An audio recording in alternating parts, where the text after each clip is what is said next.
한홍구의 한국 현대사, 민주사회와 그 적들. 재벌과 언론, 새로운 독재자들. 일부.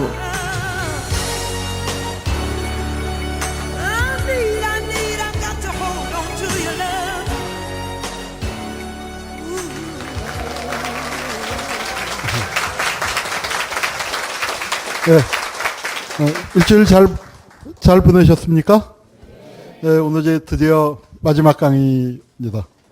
오늘은 민주사회와 그 적들에서 정말 그 가장 좀 넘기 어렵다고 할 수 있는 그 재벌과 언론 그 얘기를 하겠습니다. 오늘은 질의응답도 받아야 하고 뒤풀이도 받아야 하고 하는데 사진을 정리하다 주지지 못하고 와서 가장 많은 사진을 갖고 왔습니다. 그리고 두 파트라서 재벌만 갖고도 언론만 갖고도 그리고 이렇게 정리하면서 참 막막했던 게 따져보니까 그 중에서 이제 그냥 정수장학회 문제 같은 거예요. 그게 굉장히 중요한 언론 문제거든요. 박정희 언론 장학 과정인데 제가 작년에 정수장학회에도 책을 썼습니다. 책을 썼고 그래서 정수장학회 그것만 갖고 사진 한 100장 골라서 2시간 반 강연을 하고 다녔더라고요. 그래서 이거 어떡하나 하는데 일단 달려가 보고요. 오늘 이게 이제 정수장학회 얘기 문화방송 경향신문을 어떻게 장학해 들어갔나 하는 얘기를 좀 상당히 해야 할 터인데 그 얘기를 자세히 못하지만 그거는 책이 나와 있으니까 여러분들이 책을 좀 참조하시면 될 것 같고 얼마 전에 종영된 황금의 제국 그거 한 대목을 보고 시작을 하겠습니다. 이 드라마 보셨어요? 네, 저는 아주 재밌게 잘 봤습니다. 그 전에 같은 작가가 쓴 추적자라는 거에서도 그 재벌 얘기가 많이 나왔고 재벌들의 그 사고방식을 조금 과장했다 싶긴 하지만 아주 재밌게 그렸어요. 거기서 기억에 남는 대사. 사위가 대통령에 출마하려고 하는데 요 사위가 야심이 있고 거기서 이제 정말로 재밌는 포인트를 짚은 게 뭐냐면은 대통령은 임기가 5년이죠. 재벌은 몇 년입니까? 재벌은 몇 년이죠? 그런 게 없죠. 그런 게 없어요. 그러니까 진짜 권력이란 무엇이냐가 이게 민주화가 되고 난 다음에 이게 이제 바뀐 거죠. 그러니까 진짜 권력이란 건 뭐예요? 대통령? 세죠. 대통령이 세긴 세지만 뭐예요? 추가 특혜나도 이거 5년이면은 이제 땡치고 나가야 한단 말이에요. 진짜 그렇게 돼서 과거에 박정희나 전두환이가 왜 셌냐? 언제까지 할지 몰랐습니다. 박정희가 그렇게 총 맞아 죽을 줄 아무도 몰랐죠. 전두환 나 담임할게라고 했지만 그거 담임이 되는지 안 되는지 모르죠. 6월 항쟁이 없었으면 어떻게 될지도 모르는 거죠. 그랬으면 아마 상황 전화도 됐을지 모르고. 그런데 민주화가 되고 났더니 어때요? 진짜 권력이라는 게 5년짜리 비정규직, 5년짜리 계약직이죠. 계약직 공무원이 아니라 진짜 내 손에 쥐고 언제까지? 벽에 똥칠할 때까지. 벽에 똥칠할 때까지 내 손에 쥐고 있다가 그랬다가 똥이 좀 묻었을 것 같긴 하지만 그런데 그걸 누구예요? 내 새끼한테 물려줄 수 있는 거. 그게 진짜 권력인 거예요.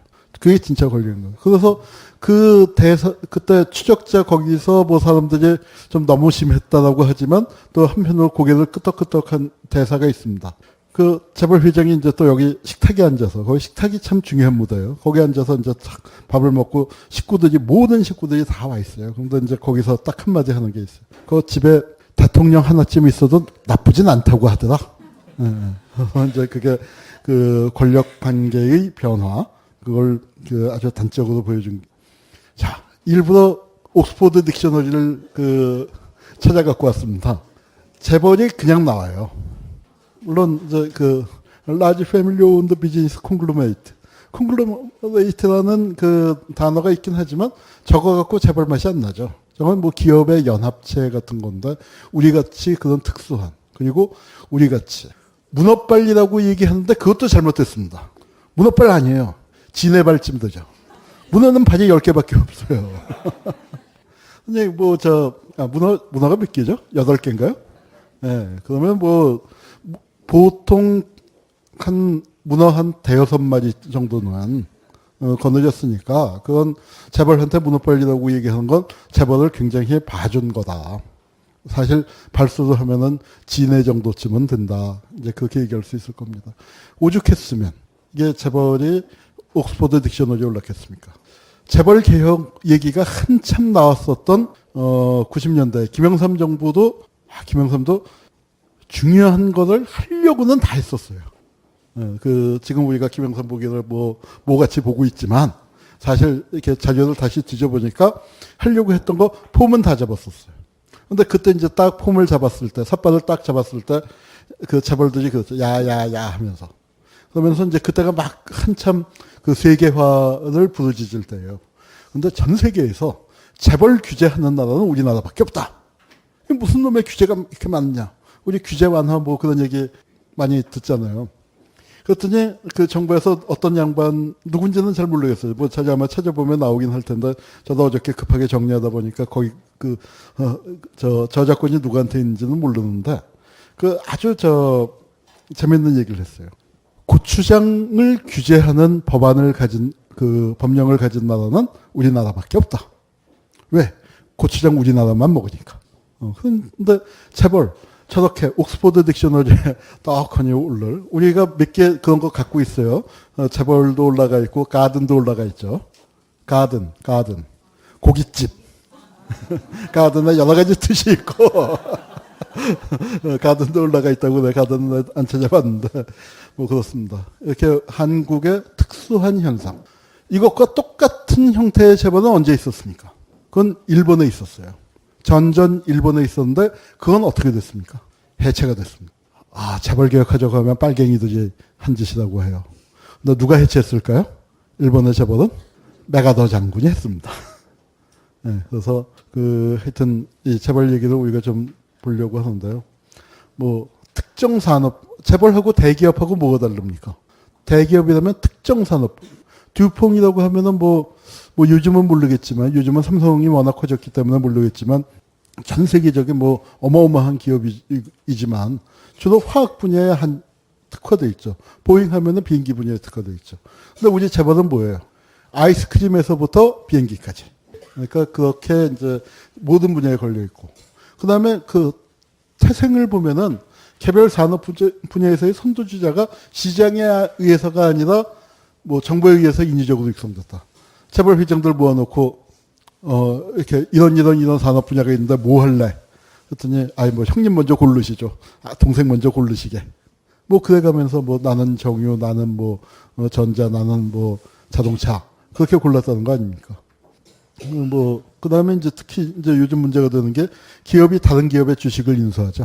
그래서 법인 주주가 등장을 해서 뭐 순환 출자다 뭐 해갖고 이제 그걸 통해서 어때요?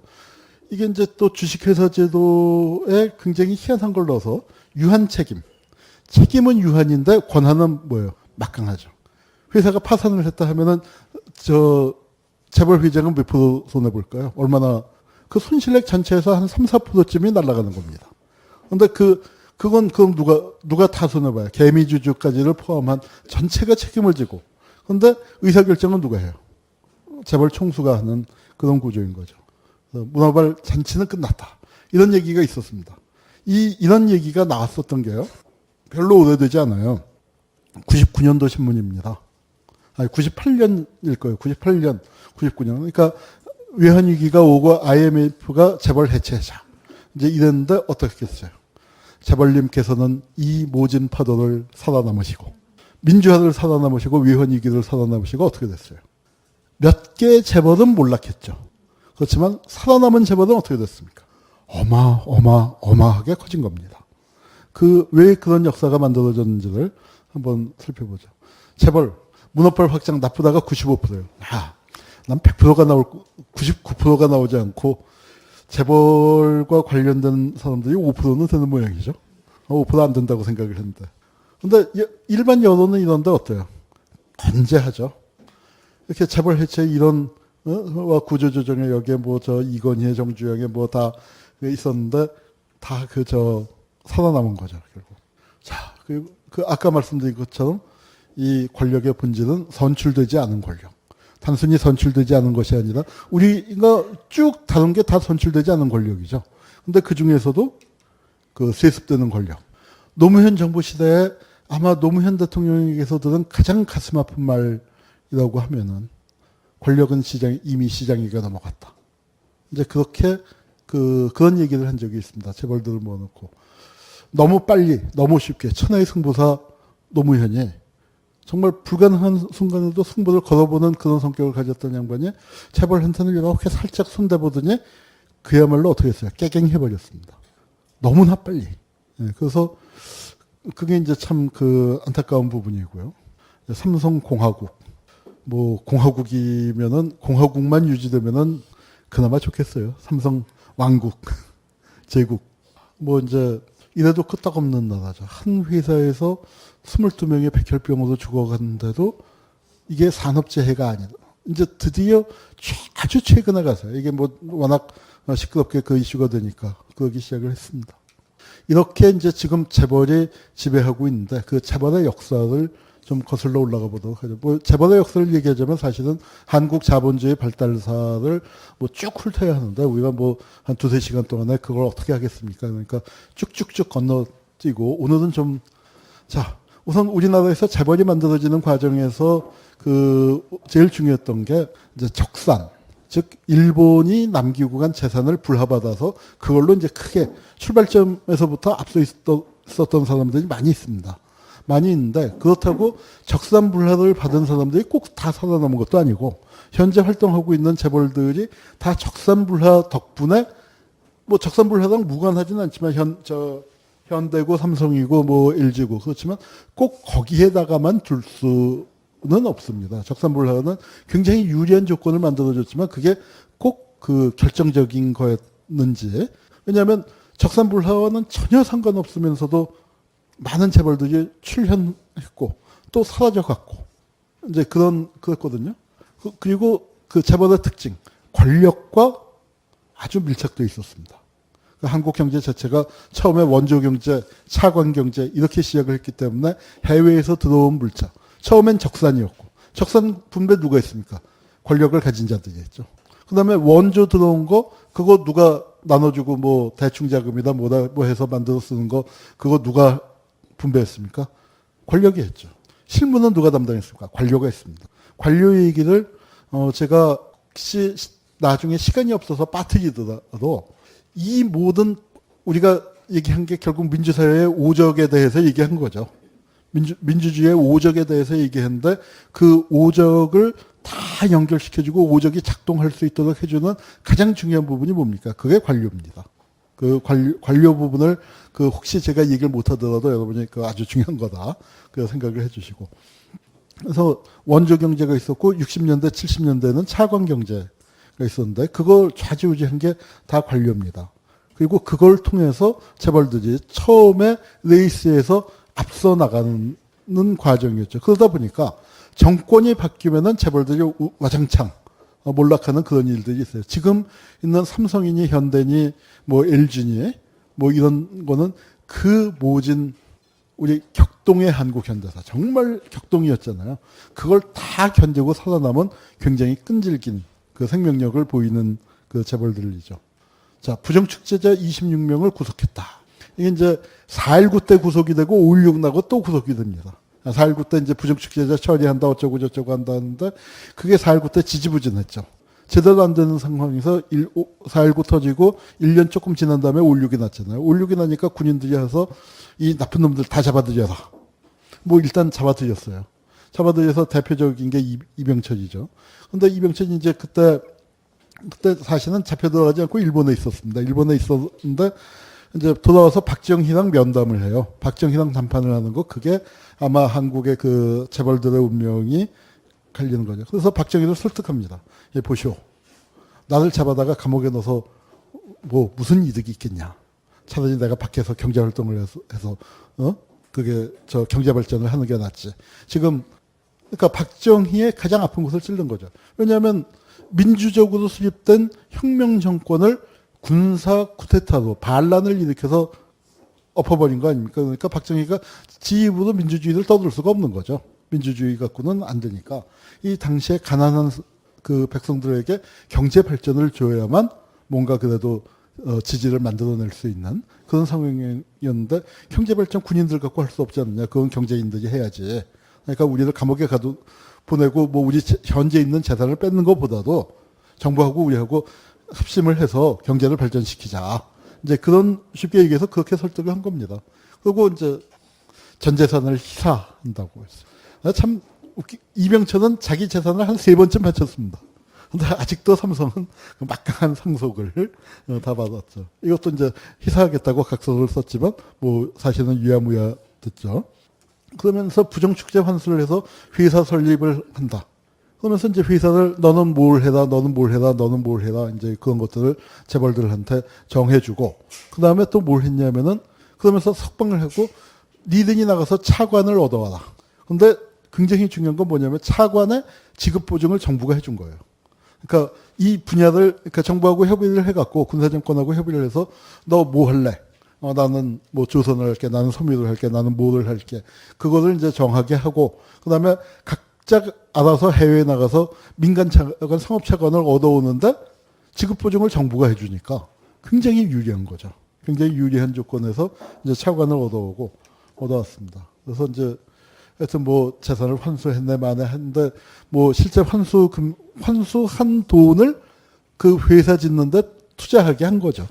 뭐 재벌들 입장에서는 전혀 손해 나는 게 아닌 오히려 그 전까지 있었던 공장에 비해서 어마어마하게 큰 공장을 갖게 되는 거였고, 근데 이 과정에서 모든 재벌이 다 살아남은 건 아니에요. 여기서도 보면 뭐 개풍이니 뭐 삼혼이 이런 것들은 없어졌죠. 삼혼은 뭐 우리가 어릴 때까지만 해도 꽤 큰 재벌이었는데. 이제 그 과정에서 여기 이제 이병철이가 당하고 난 다음에 경제인들을 모아서 한국경제협회란 걸 가칭. 요게 뭡니까? 요게 전경련이 되는 겁니다. 그래서 이제 그때 그걸 당하고 난 다음에 경제인들도 뭔가 좀 이익단체를 만들어서 발언을 해야겠다. 자, 이 5.16 장학회 사건이라고 했습니다. 이게 이름이 바뀌어서 정수장학회. 정수란 건 뭐예요? 박정희의 정, 유경수의 수를 따서 정수가 됐습니다. 뭐 이거를 자세하게 말씀드리다간 오늘 이것만 갖고도 시간이 다 갈 것 같은데, 자, 이렇게 이제 군인 아저씨들이 나왔습니다. 박정희 정권의 언론 정책에서, 지난 시간에 검찰 얘기할 때 조금 얘기했죠. 그 민족일보 사건, 그 조용수 사장. 그때 나이가 불과 32살이었어요.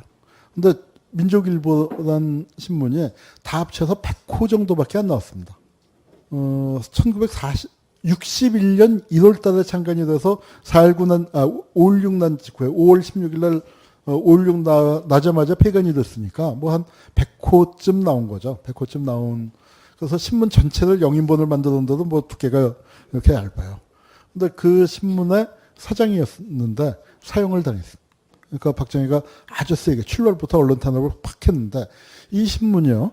처음에 창간됐는데 발행 부수가 동아일보에 육박했다고 그래요.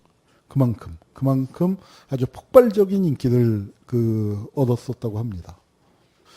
여기가 김지태 사장입니다. 여기도 재벌이죠. 여기는 그 비단 재벌입니다. 비단이 장사 왕서방이 아니고 비단이 장사 김서방이었는데 아주 특이한 분 같아요.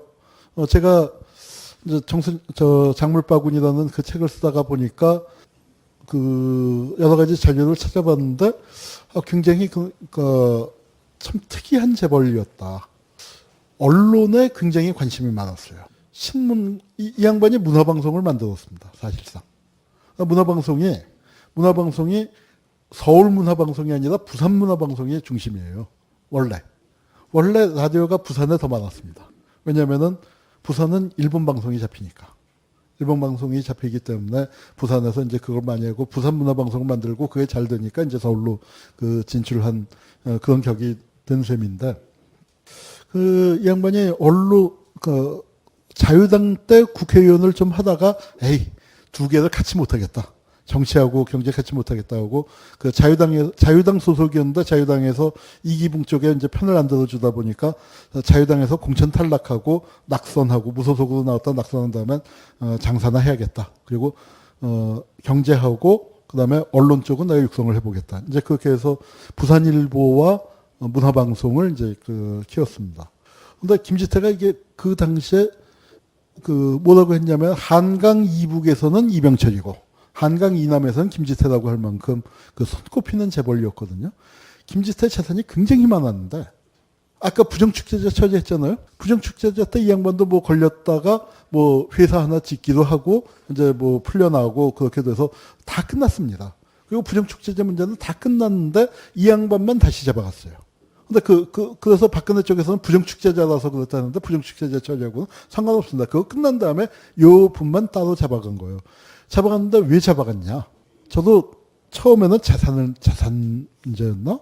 근데 박정희가 그래도 전국의 권력을 잡았는데 암만 재벌이 돈이 많기도 그렇지 그 회사 몇 개 뺏는 거 그럴 상황은 아니었죠. 이건 박정희가 직접 뺏은 건데. 근데 무엇을 뺏었나 가만히 보니까 언론사를 뺏었어요.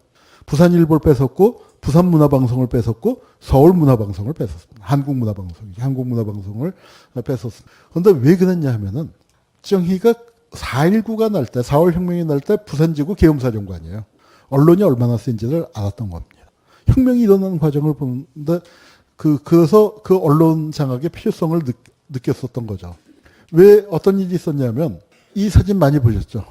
이 사진이 부산일보가 독점 게재한 겁니다.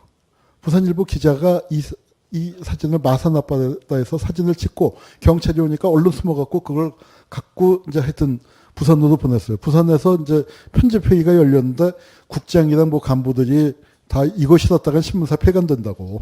이거 실었다간 폐간된다고 겁을 먹고 덜덜 떠는데 무슨 얘기야? 싫어. 사장이 그 김지태가 싫으라고 했고 그 다음에 뭘 했냐면 이 사진을 한 20장 뽑아갖고 서울로 다 보냈대요. 서울 각 신문사에. 그리고 김지태는 뭘 했냐면 이 신문이 실린 부산일보를 이제 비단 장사를 하니까 회사에 그래도 그 시절에 트럭이 귀할 때인데 트럭이 많았을 거 아닙니까? 그 트럭을 갖고 수만 부를 찍어서 마산으로 보내고 부산 시내에 그러니까 무까지도 다 뿌렸다는 거예요. 그렇게 했었고 또 그 이전에 뭘 했었냐면 3.15 부정선거 당시에는 부산문화방송에는 뭘 했냐면 그거 굉장히 참 기가 막힌 거죠. 3.15 부정선거 반대 시위를 생중계했어요. 아프리카 TV가 아닙니다. 칼라 TV가 아니에요. 우리나라에서 제일 큰 라디오 방송이에요. 그런데 뭘 했어요? 혁명을 생중계한 거예요. 혁명을 생중계했다. 이거 기가 막힌 거죠. 근데 그때 부산문화방송 사람들도 자기들도 놀란 게 뭐냐면은 내가 방송을 시작하고 5분쯤 지났는데 NHK에서 긴급뉴스라고 하면서 한국에서 대규모 시위가 일어났다. 부산문화방송을 받아서 중계를 하더라 이거예요. 그러니까 혁명이 전 세계로 퍼져나가고 뭐 하는 그런 거에서 박정희가 이렇게 보니까 이거 언론이 세단 말이에요. 이때 박정희의 대구사범 동창이 부산일보 주필로 있었어요. 근데 이 이자가 박정희를 살살 꼬신 거예요.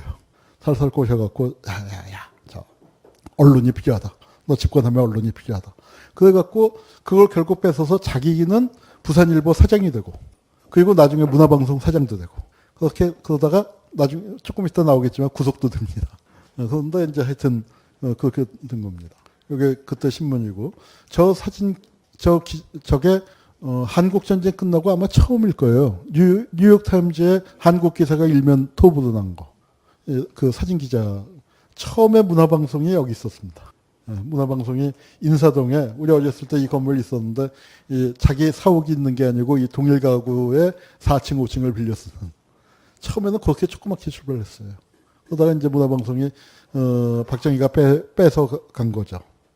자 보니 사실은 부일장학회라는 굉장히 그때 규모로서는 어마어마하게 큰 정부에서 문교부에서 주는 서울시 교육에서 주는 장학생 숫자가 60명이었는데 여기 뭐 한 해에 2,000명, 3,000명씩 주고 부산 쪽에서 있었던 분들 내가 아는 지금 그러니까 한 65세 뭐 70세쯤 된 분들 이제 거의 70쯤 된 분들 그분들 중에 보면은 이 시험 봤다 떨어졌다는 사람들도 있어요. 난 이제 장학금 종류가 여러 개 있었는데 그 중에서 이제 성적 우수자한테 주는 장학금은 무지무지하게 어려웠나 봐요. 꽤 공부 잘하는 양반이 나 그거 시험 봤다 떨어졌어 하는 그런 분들을 제가 책 쓰고 난 다음에 한 두어 분 뵀습니다. 이 장학금을 받고 그래도 학업을 중단할 뻔하다가 이 장학금을 받고 학업을 계속할 수 있었던 사람들이 많아요. 그 중에 한 사람이 대통령이 됐습니다. 노무현. 노무현이 중학교 때 부일장학금 받았고 그다음에 부산상고 갔는데 김지태가 부산상고를 나왔어요. 그래서 부산상고에서는 부일장학금이 아니라 그 자기 모교에다가는 따로 장학금을 내놔서 김지태 장학금으로 중학교 고등학교를 마친 겁니다. 근데 이제 그 김지태를 이제 잡아다가 재산도피죄 뭐 하여튼 말도 안 되는 혐의를 씌워서 했고 5.16 장학회를 만들었어요. 5.16 장학회는 저게 왜 작물바구니라고 불렀냐면 언론사를 뺏었는데 언론사를 뺏어서 그걸 문제는 뭐냐면 저 언론사가 민간 언론사여야 한다는 거죠. 왜냐? 정부는 이미 언론사가 있었습니다. KBS 있었고 서울신문이 있는데 그것도 만들어봐야 KBS 제2방송 만들어봐야 안 되니까 문화방송이 민간으로 있어줘야 하는 거죠. 부산일보도 민간에서 나와줘야 하는 거죠. 그러니까 그걸 하려니까 정부가 받질 않고 김지태는 국가에 헌납하는 형식으로 이제 재산을 빼앗겼지만 저걸 이제 그 5.16 장학회를 만들어서 저기에다가 담아둔 겁니다. 언론윤리위원회법 파동이라는 게 있었어요. 64년 바로 전무렵입니다. 그 김지태한테서 뺏은 거는 62년도에 뺏었고, 그리고 이제 그 언론하고 밀고 당기고 하는데 이승만에 비해서 박정희가 굉장히 언론 정책을 훨씬 수단이 높았어요. 그 박정희가 박근혜에 비해서, 박근혜는 정치력이라는 게 없죠. 레이저. 그리고 말 없음. 왜냐하면 박정희, 그 굉장히 중요한 차이입니다. 아주 중요한 차이인데 뭐냐면은 박정희는 정말 밑에서 시작을 한 거죠. 박정희가 권력 잡았을 때 나이가 저보다 지금 제 나이보다 한 10살 정도 아래란 말이에요. 그 박정희보다 군 선배들이 현역에도 있고, 뭐 사회에는 뭐 득식을 하고, 그 유명한 얘기 있죠. 수고한다라고 누가 어깨 두들기기도 하고, 뭐 이제 그 밑바닥에서 했고, 그 다음에 아직 권위가 쓰기 전이니까, 뭐 기자들하고 젊은 기자들도 가서 막 들이받고 뭐 하면은 씩씩대고 재떨이 집어던지고, 동아일보 편집국장하고 얘기하다가 박정희 옛날 좌익 전력을 동아일보 호해를 내는 거 했더니 내가 왜 빨갱이 하고 이거 집어던지고 회견하다가 나가버리니까 그러니까 유경수 여사가 와서 달래고 저 양반이 요새 선거운동 하다가 잠을 못 자서 신경이 날카로워서 그러니까 국장님이 참으세요. 뭐 이제 달래고 뭐 이제 그래가면서 그래서 기자들하고 대화도 많이 하고 뭐 했는데 박정희도 이제 지금쯤 제 나이가 되니까 이제 뭐 젊은 기자들한테 일일이 설명하기 귀찮은 거예요. 그러니까 그래서 유신한 것도 있다고 저는 생각합니다. 권력을 그렇게 유지해 나가는 데서 피곤하거든요. 그러니까 박근혜는 그것만 보고 배운 거죠. 처음부터 박정희가 그렇게 한 건 아닙니다. 박정희는 굉장히 정치력을 발휘하기도 하고 술수를 써야 할 때는 술수도 쓰고 설득해야 할 때는 설득도 하고 대화할 때는 대화도 하고 작전을 펴서 함정 만들 때 함정도 만들고 지금처럼 이렇게 다 버티기로만 갔던 건 아니에요. 근데 이건 뭐냐면은 언론윤리법을 이런 걸 만들어서 이제 언론을 통제하려고 하니까 어땠습니까? 기자들이 그러니까 언론인들이 일어나서 아우성을 쳤습니다. 그래서 언론윤리법을 즉시 철폐하라 뭐 하고 이제 언론인 대회도 열고 그랬어요. 그런데 박정희가 언론법 시행을 보류했습니다. 그럼 어때요? 언론이나 승리 같죠? 외형으로는 언론이나 승리일지 모릅니다. 그런데 박정희는 딱 이걸 보면서 언론의 약점을 다 간파한 거예요. 아하, 이렇게 딱 보니까, 그리고 이거 보류할 때까지, 이렇게 반대하셔? 그럼 보류할게. 그게 아니고 뭐 밀고 당기고도 좀 했을 거 아닙니까? 그러면서 딱딱딱 보니까, 약점이 여기구나. 이승만은 뭘 했어요? 무식하게 폐간을 시켰어요. 폐간을 시키는 것보다 어떻게 해요? 어떤 게 더 좋아요? 대출을 조이면 돼요. 대출을 조이면 깨갱하게 돼요. 그리고 이때가 뭐냐면은 신문이 커질 때입니다. 신문이 커지는데, 그러니까 이제 대출을 받아야 커지지. 옛날에 신문사는 정말 구멍가게였어요. 구멍가게. 기자도 몇 명 안 되고, 그 자본도 그렇게, 그닥 크지 않고. 근데 이제 신문사들이 좀 커지기 시작하고, 그리고 구멍가게 시절에는 좋았던 게 뭐냐면 구독료가 신문사 수입에서 제일 중요했어요. 광고보다도. 그러니까 어때요? 광고주의 눈치가 아니라 독자의 눈치를 보는 거죠. 독자의 눈치를 보기 때문에 논조가 건강했었습니다. 근데 이제 신문사가 커지니까. 또 중요한 게 뭐냐면은 용지예요, 용지. 신문 용지가 그때 부족했거든요. 용지를 수입해서 써야 하는데 그걸 해서 배분을 누가 합니까? 그걸 정부가 하죠. 옛날엔 신문이 2면 나왔어요. 50년대 2면 나오고 그럴 때야 또 극적으로 어떻게 하지만 이제 신문 지형도 커지고 뭐 면도 4면 8면도 나오고 뭐 그렇게 되니까 용지를 구하느냐 못 구하느냐가 정말 중요해지는데 그러니까 정부 입장에서 볼 땐 아이고 뭐 저 무식하게 폐간을 시키거나 기절 잡아다가 두들겨 패거나 기절 안 두들겨 팼다는 건 아닙니다. 두들겨 팼죠. 두들겨 팼지만 그런 것보다도 더 좋은 방법이 있다. 어디를 찔러야 할지 그 약점을 정확하게 파악을 하기 시작을 했습니다. 요게 이제 보류될 때 황용주가 부산일보 사장을 하다가 문화방송 사장으로 올랐어요. 그리고 이 부산일보 문화방송을 대구사범 출신들이 황용주가 끼어서 뺏었기 때문에 그래서 대구사범 출신들하고 박정희 친인척들이 주구장창 뭐 사장이고 뭐 회장이고 뭐 임원이고 그런 걸 오래 했습니다. 오래 뭐 하나하나 다 설명할 수 없지만 그러고 이제 황용주가 이게 와서 박정희한테 이거 언론은 내가 신문사 사장도 하고 신문사 사장도 하고 지금 방송사 사장하니까 언론은 내가 잘나가 이거 이렇게 하는 게 맞아. 이거 살짝 지는 척하고 한 발 물러나고 그 다음에 이거 신문사 내가 운영을 해보니까 자금을 통제하면 그러면 꼼짝 못하게 돼 있어. 그러니까 쓱 봐주는 척하고 그렇게 했더니 박정희가 이제 그걸 따랐어요. 근데 요 언론윤리법을 처음에 꾸민 거는 김형욱이었거든요. 중앙정보부장. 중앙정보부장 입장에서 볼 때는 이상한 놈이 와갖고 박정희 자기 구상대로 가지 않게 옆에서 끼어들어갖고 이제 회방을 놓은 셈이 됐는데 이게 이제 뭐냐면은 황용주도 뭐 그 당시에 일제 시대에 뭐 대부분의 지식인이 그렇겠지만 좌익 활동을 했었습니다. 젊은 시절에. 박정희도 그랬고. 근데 중앙정보부장 김형욱은 이북에서 월남한 사람이니까 뭐 옛날 좌익 경력 없이 극우적인 성향이죠. 그러면서 박정희가 일단 자기 대장인데 제일 고민이 뭐냐면 박정희 주변에 옛날 좌익들이 왔다 갔다 하는 게 그리고 중앙정보부 입장에서는 그런 걸 쳐야 또 자기 권세가 올라가는데 여기는 뭐예요? 좌익 경력을 가진 놈의 감히 중앙정보부가 하는 일에 끼어들어? 그래서 이렇게 보고 있다가 통일 문제에 대해서 글을 하나 썼는데 그러니까 현직 문화방송 사장의 대통령의 동창인데 통일 문제에 대해서 지금 입장에서 보면 별것도 아니죠. 남북한 뭐 면에서 설치해야 한다, 뭐 유엔 동시가입해야 한다, 뭐 하는 그 정도의 너무나 당연한 얘기를 했는데 그거를 반공법 위반으로 잡아넣었어요. 그 잡아넣을 때는 일부러 야당 쪽에서 문제 제기를 하게끔. 그래갖고 뭐 이렇게 잡아놓은 겁니다.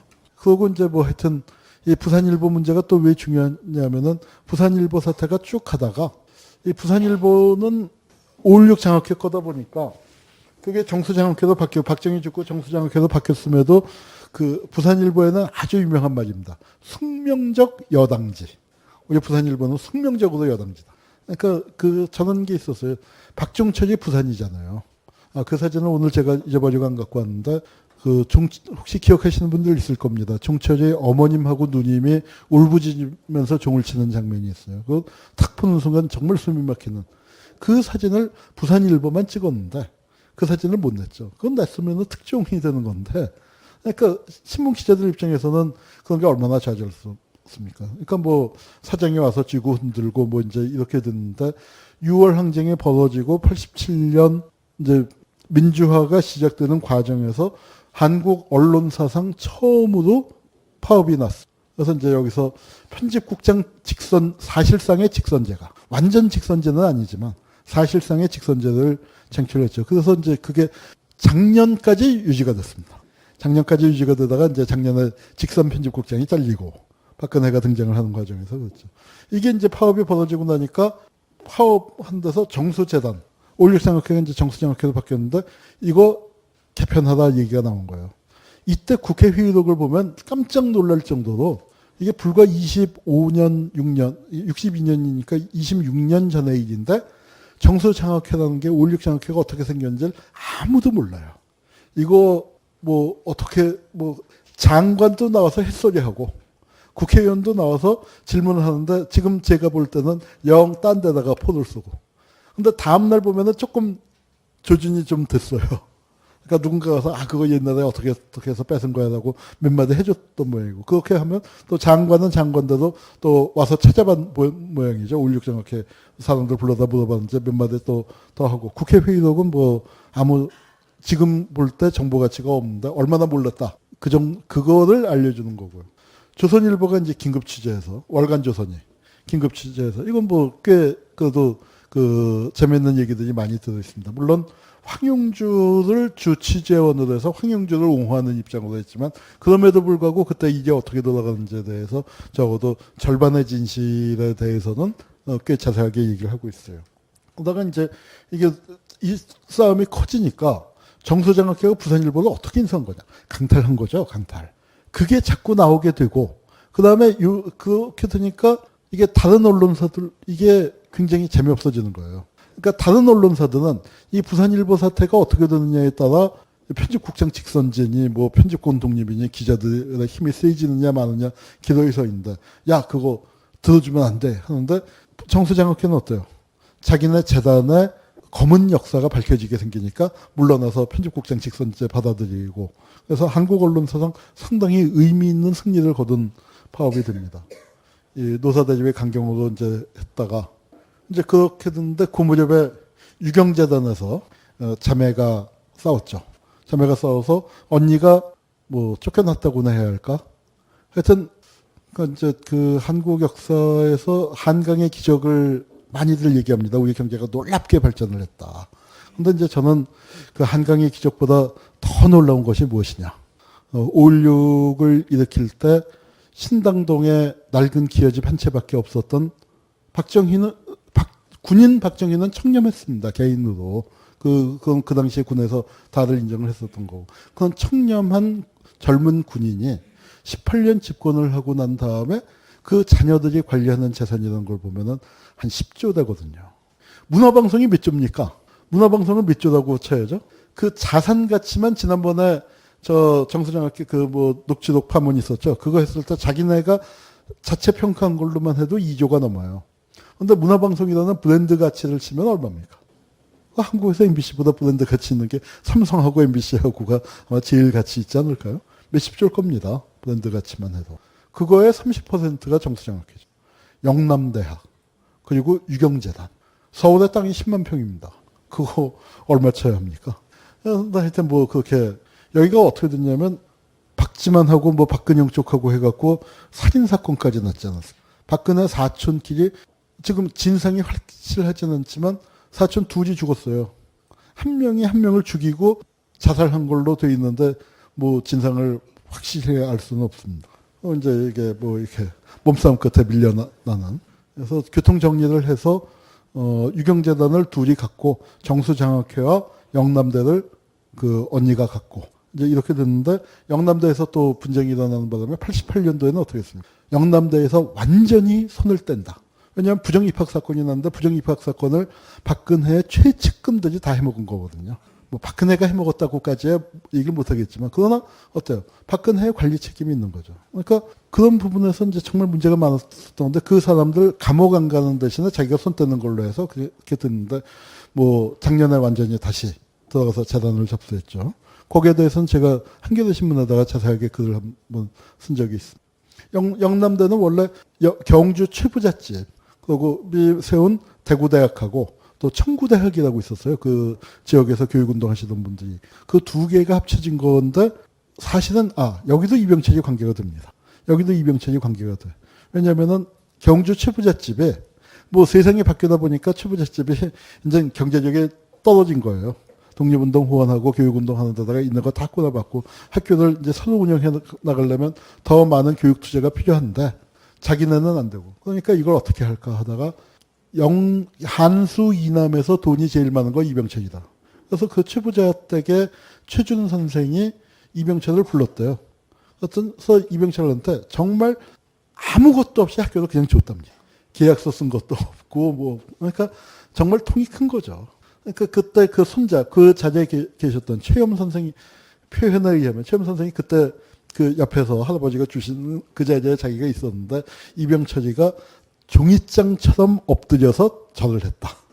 종이장처럼, 이렇게 땅바닥에 종이장처럼 엎드려서, 그렇게 큰 절을 올리고, 그냥 정말로 아무 저거 없이 줬는데, 뭐 조금 이따 보겠지만, 한비 밀수 사건이 터졌을 때, 박정희한테 헌납했습니다.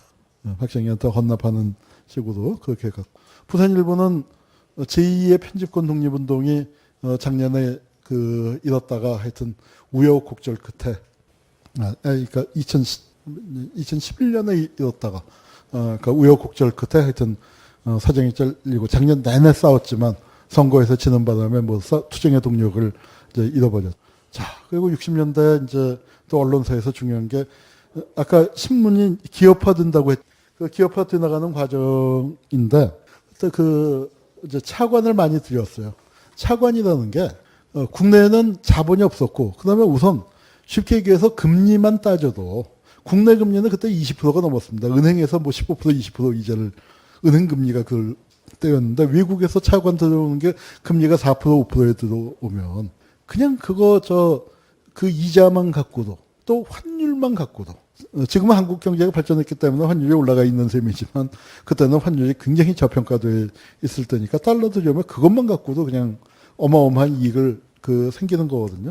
그걸 이제 신문사가 권력에 협조하는 대신에 이 차관을 많이 받았습니다. 그 차관을 받아서 신문사 사옥을 짓는다면서 뭘 지었습니까? 호텔을 지었어요. 호텔. 코리아나 호텔. 이게 뭐가 됐습니까? 코리아나 호텔이 뭐예요? 우리나라에서 기생관광의 중심지가 된 거죠. 지난번 시간에 잠깐 봤었던 삼천각 대원각 거기서 이제 일로 나와갖고 하는. 그리고 이때 이제 조선일보가 나온 유명한 말이 그거죠. 그러니까 조선일보 2000년쯤에 안티조선 운동할 때 많이 쓰였던 말이 밤의 대통령이라는 말이 쓰였죠.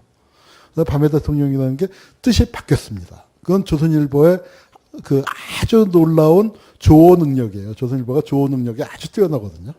조선일보가 뭐라고 하면은 그게 그냥 힘을 얻는 겁니다. 힘을 얻어서 유통이 되는데 원래 밤의 대통령은 그런 뜻이 아니에요. 그리고 밤의 대통령이란 말을 만든 사람은 박정희입니다. 어머니 박정희예요. 근데 그게 뭐냐면은 조선일보 회장이 방일영인데 이 양반이 아주 그냥 타고난 한량이다. 자기 회고록에 자기가 썼어요. 자기가 뭐라고 썼냐면은 자기가 당대 기생번연을 제일 많이 올렸다. 기생번연 올린다는 건 무슨 뜻인지 아시죠? 그거를 제일 많이 한 게 자기다라고 자기가 책에다 썼어요. 근데 이 양반이 나는 만나본 적이 없지만 성격이 호탕하고 술자리 같은 데 가서는 이제 장관들이 그 자리에서는 다 형님이야. 형님, 장관뿐만 아니라 재벌들도 올 거 아니에요. 재벌 회장들 있으면 형님 지갑 한번 좀 봅시다. 그래서 하면 이제 순진하게 이렇게 재벌 회장이 지갑을 꺼내주면 그 지갑을 열어갖고 거기 있는 돈으로 기생들한테 팁을 주는 거예요. 그러면은 기생들은 누가 고마울까요? 재벌 회장이 고맙겠어? 아니면 방일영이 고맙겠어요? 방일영이 고맙죠? 그러니까 방일영한테 대접이 좋을 거 아니에요? 방일영이 노래도 잘하고 뭐도 잘하고 하니까 박정희가 부러운 거다. 다 이렇게 앉아서 노는 거 보면 방일영이가 자정을 휩쓸 거 아니에요? 밤에는 임자가 대통령이고만. 거기서 나온 게 밤의 대통령입니다. 그런데 그게 어떻게 됐어요? 우리 사회에 실제 권력을 행사하는 것처럼 이렇게 전환이 되어가고 그걸 조선일보가 거기에다가 또 정당성을 부여하는 이제 그런 과정을 거쳤습니다. 경향신문 강제 매각 사건 이런 것도 중요해요. 경향신문이란 건 원래 이 경향 잡지라는 게 있었죠. 카톨릭에서 지금은 아마 안 나오죠. 지금도 나오나요? 안 나올 것 같은데 못 본 것 같습니다. 경향 잡지라는 게 있었고 그 경향 신문을 이어받아서 카톨릭이 내던 신문이에요.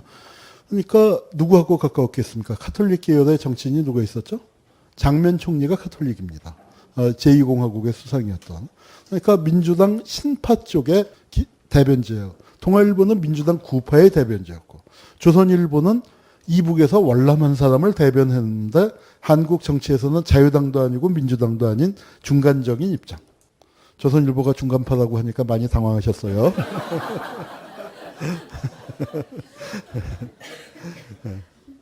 자, 이제 그런 상황이었는데, 경향신문이 아주 잘 나갔습니다. 아주 잘 나가는 신문이었는데, 50년대 민주당이 이제 크게 두 파로 나눠져서 구파, 김영삼은 구파를 이은 거고, 김대중은 신파를 이은 격이 되는데, 김대중 대통령도 카톨릭이잖아요. 그러니까 경향신문이 이제 카톨릭께서 내던 신문이었습니다. 이승만이 이걸 폐간을 시켰어요. 폐간을 시켜서 안 나오다가 이제 4.19가 난 다음에 바로 그 복관됐다는 얘기 지난번에 아마 잠깐 드렸던 것 같은데, 그리고 우여곡절을 겪었습니다. 그러니까 하여튼 그 카톨릭이 그때 저기 지금 그러니까 명동에 성모병원이 있었죠. 지금은 성모병원이 강남으로 갔지만 그 지금 명동 카톨릭 센터라고 하나요? 그 명동 명동 입구에서 3일로 쪽에서 들어갈 때 입구에 있는 그 건물이 저 어렸을 때는 제일 큰 병원이었죠. 서울대병원보다 아마 규모도는 더 컸던 걸로 기억을 하는데 그 건물을 짓는 과정에서 짓다가 경영을 잘못해갖고 짓는 과정에서 차관을 들여오기도 한 게 차관이 뭐가 잘못했어요. 그래서 카톨릭이 부도가 나게 생겼습니다. 한국 카톨릭 유지재단이. 그러니까 참 있을 수 없는 일이 벌어지니까 카톨릭이 이제 급하니까 뭐 매각을 한다, 뭘 매각을 하냐. 그래서 신문사를 매각을 하게 됐는데 이게 신문사를 매각을 하려고 내놨더니 임자가 둘이 나섰어요. 둘이 나섰는데 한 명은 그 시인 구상이에요. 근데 구상은 이북에서 늘 빈털 터지고 카톨릭 쪽에 유명한 시인인데 그 빈털 터지는 걸 천하가 다 하는데 구상이 무슨 돈이 있어서 이걸 인수하냐. 뒤가 누구냐. 카톨릭도 정보를 이렇게 쫙 동원해서 알아보니까 박정희예요. 박정희한테 팔 수는 없잖아. 이게 장면 정권의 신문이었는데 장면 정권을 무너뜨린 게 박정희인데 박정희가 와서 뒤에 와서 딴 사람 내서서 돈을 그래서 안 팔았어. 그 다음에 또 다른 사겠다는 사람이 또 이제 그 양흥모라고 옛날에 좌익을 굉장히 하다가 그 전향을 한 사람인데 카톨릭 평신도 쪽에서 굉장히 영향력 있는. 근데 그 사람이 와서 산다고 했는데 또 그걸 알아보니까 배우가 누구냐, 뒤에 돈줄이 누구냐 알아보니까 이병철이에요. 그러니까 야, 얘 우리가 그래도 그렇지 재벌 한답할 수는 없지 않느냐. 그래서 안 받았어요. 그러면서 이제 이걸 어떻게 할까 하다가 했는데 그때 이제 경향신문에 바지 사장 비슷하게 있었던 양반이 옛날 명동극장에 이라고 그 명동극장에 그서 기도를 하다가 기도 아시죠? 그러니까 왜 옛날 극장 주변에 좀 주먹도 쓰고 어깨도 있는 그런 사람들이 많았잖아요. 그 사장 딸하고 눈이 맞아서 그 집 사위가 된 저 부인은 저도 봤는데 아주 미인이고 이분도 뭐 하여튼 뭐 우여곡절을 해서 뭐 별의별 소문이 다 있었는데 그 소문을 뭐 여기서 옮길 건 아니고 하여튼 그 신문사를 이 양반들이 차지하게 됐습니다. 아주 싼값에. 그래서 카톨릭 쪽에서는 굉장히 분개하고 그러나 뭐 상황이 그러다 보니까 했는데 이분은 진짜 극장 쪽에서 기도하던 분이지 언론인 출신이 아니에요. 근데 이 양반이 신문 경영을 잘했습니다. 왜냐면은 그 감각이 있는 거예요. 뭐 감각이 있는 게 뻔합니다. 어떻게 해야 신문이 잘 팔리나. 신문이 잘 팔리는데 자 여러분 생각해 보세요. 아이고 우리 정부 잘한다라고 쓰는 게 좋겠어요. 아니면 이 정부가 잘못하는 부분을 날카롭게 찝어주는 게 좋겠어요. 그 신문이요. 그 당시에는 60년대, 50년대, 60년대에는 가판이 굉장히 중요했습니다. 신문팔이 소년. 뭐 지금은 이제 다 없어졌지만 신문팔이 소년들이 있었고 여러분 뭐 벌써 한국 사회가 너무 빨리 변하네요. 옛날에 카스트 테이프 있었죠. 카스트 테이프는 카스트 테이프 시절에 이 빌보드 차트 말고 길보드 차트라는 게 있었습니다. 그 테이프 파는 아저씨들이 틀어놓는 노래가 반드시 히트하는 거예요. 정말 귀신같이 알아서 그러니까 이 가수도 모르고 제작자도 몰라. 그 선고가는 이 길보드 차트에 예가 아저씨들이 최고인데 신문은 뭐냐면은 신문팔이 소년들이 최고예요. 그러니까 신문을 다 들고 나와서 자기들이 이제 뭐 걔네들이 뭐 다 정말 국민학교 5, 6학년 정도 학교도 못 다니는 아이들도 있는데 그냥 한글 정도 딱 깨친 아이들이 딱 신문 보고서 뭐 신문이 나오면은 동아일보 나오고 뭐 중앙일보도 나오고 경향신문도 나오고 석간들 뭐 여러 종류 있잖아요. 그 중에서 딱 보고 그 나라 메인을 뽑는 거예요. 오늘 무슨 신문 무슨 기사요 하면서 이제 팔고 다니는데 그걸 하려면은 아이고 우리 대통령님 너무 잘하셔 하는 그 샤방샤방한 착한 기사가 나겠어요. 뭔가 좀 확 사람들의 관심을 끄는 그런 부분을 딱 때리는 게 잘하겠어요. 그러니까 그거를 어떻게 하냐면은 기자들한테 맡겨놓는 게 나 같은 사람이 개입하는 게 아니라 기자들이 그걸 마음껏 쓸 수 있는 환경을 만들어주는 게 좋다. 그래서 참 좋은 의미의 좌익 상업주의가 됐습니다. 이분이 무슨 뭐 언론 철학이 있어서 뭐 정론 그거보다도 그런 거는 아니었지만 결과적으로 보면은 그 경향신문이 마음껏 그 비판을 잘 하게 했어요. 근데 이제 뭐 여기 정말 그때 걸식 아동들 보릿고개 입고 그러던 시절에 하루는 책보 이틀은 깡통. 참 가슴 아픈 얘기죠. 이제 이런 현실들을 적극적으로 취재해서 했는데 이 경향신문이 실수를 하나 했죠. 기자가 기사를 급히 쓰다가 보니까 인터뷰를 하고 써야 하는데 가공인물을 만들어서 썼어요. 근데 그걸 어떻게 또 귀신같이 알았어요. 그러더니 이제 뭐 잡아들이고 뭐 그러면서 하다가 그것만 갖고는 약발이 안 쓰니까. 실은 문제가 됐던 게 뭐냐면은 이게 이런 기사를 내보내면요. 그게 평양방송에 그날 저녁에 나와요. 어떻게 됐든지 간에. 어찌 됐든지 간에 나오니까 중앙정보부에서는 얼마나 신경이 쓰였겠어. 그런데 이런 일이 있었습니다. 이게 이제 사장이에요. 경향신문 사장. 어깨 형님. 근데 경향신문사 체육부장 등 4명이 간첩 혐의로 검거됐어요. 근데 이 간첩 사건은 진짜입니다. 체육부장이 간첩이 아니고 체육부장의 동생이 간첩으로 내려와서 형 집에 숨어 있었어. 그리고 이제 자기 처남매부 뭐 해갖고 해서 같이 무전도 하고 하다가 어떻게 걸렸냐면은 난수표를 넣은 채로 세탁소에 보냈다가 세탁소에서 이렇게 하다가 보면은 이게 이상한 게 나오니까 신고해서 이제 그래서 잡힌 거고 그 사건 자체는 진짜입니다. 형은 뭐예요? 동생을 숨겨준 거지. 그런데 경향신문을 요놈의 자식들 하고 있었던 차에 어떻게 됐어요? 그걸 이제 해갖고 형도 간첩이고 형이 사장을 포섭했다. 경향신문 사장이 이제 포섭된 거다. 뭐 그래갖고 사장을 간첩죄로 구속을 합니다. 신문사에서는 신문사 압수수색하고 하니까 신문사는 일단 뭐 겁을 먹고 뭐 간첩 사건이 터져서 뭐 어쩌고 저쩌고 이제 사과 권고까지 내고 했지만 그래서 이게 이제 사장인데 굉장히 건장했는데 진짜로 아팠대요. 그러고 저 양반이 거의 80 몇 킬로, 90 킬로 가까이 나가던 아주 건장한 체격이었는데 40 킬로대로 50 킬로 아래로 진짜로 떨어질 정도. 그러니까 또 오죽했겠어요. 여기 김형욱하고 친했거든요. 공화당 사람들하고도 친하고 권력하고 이 양반이 권력하고 아주 가까웠는데 그런데 가까운 놈이 또 비판을 해야 되니까 권력에서는 더 괘씸하게 생각했겠죠. 그래갖고 이제 하여튼 뭐 정말 서서 재판받지도 못할 정도로 실제로 건강이 나빴답니다. 그 부인이 밖에서 잘 싸웠어요. 부인이 그때 36인가 35밖에 안 된 그 젊은 부인이었는데 이게 뭐냐면은 김상현 의원이라고 야당가에서는 전설적인 인물이죠. 끝이 안 좋게 됐지만 나는 이런 분들이 그 386들보다 훨씬 훌륭했다고 생각해요. 그 당시에 전투력으로 따지면은 여기 정말 무학입니다.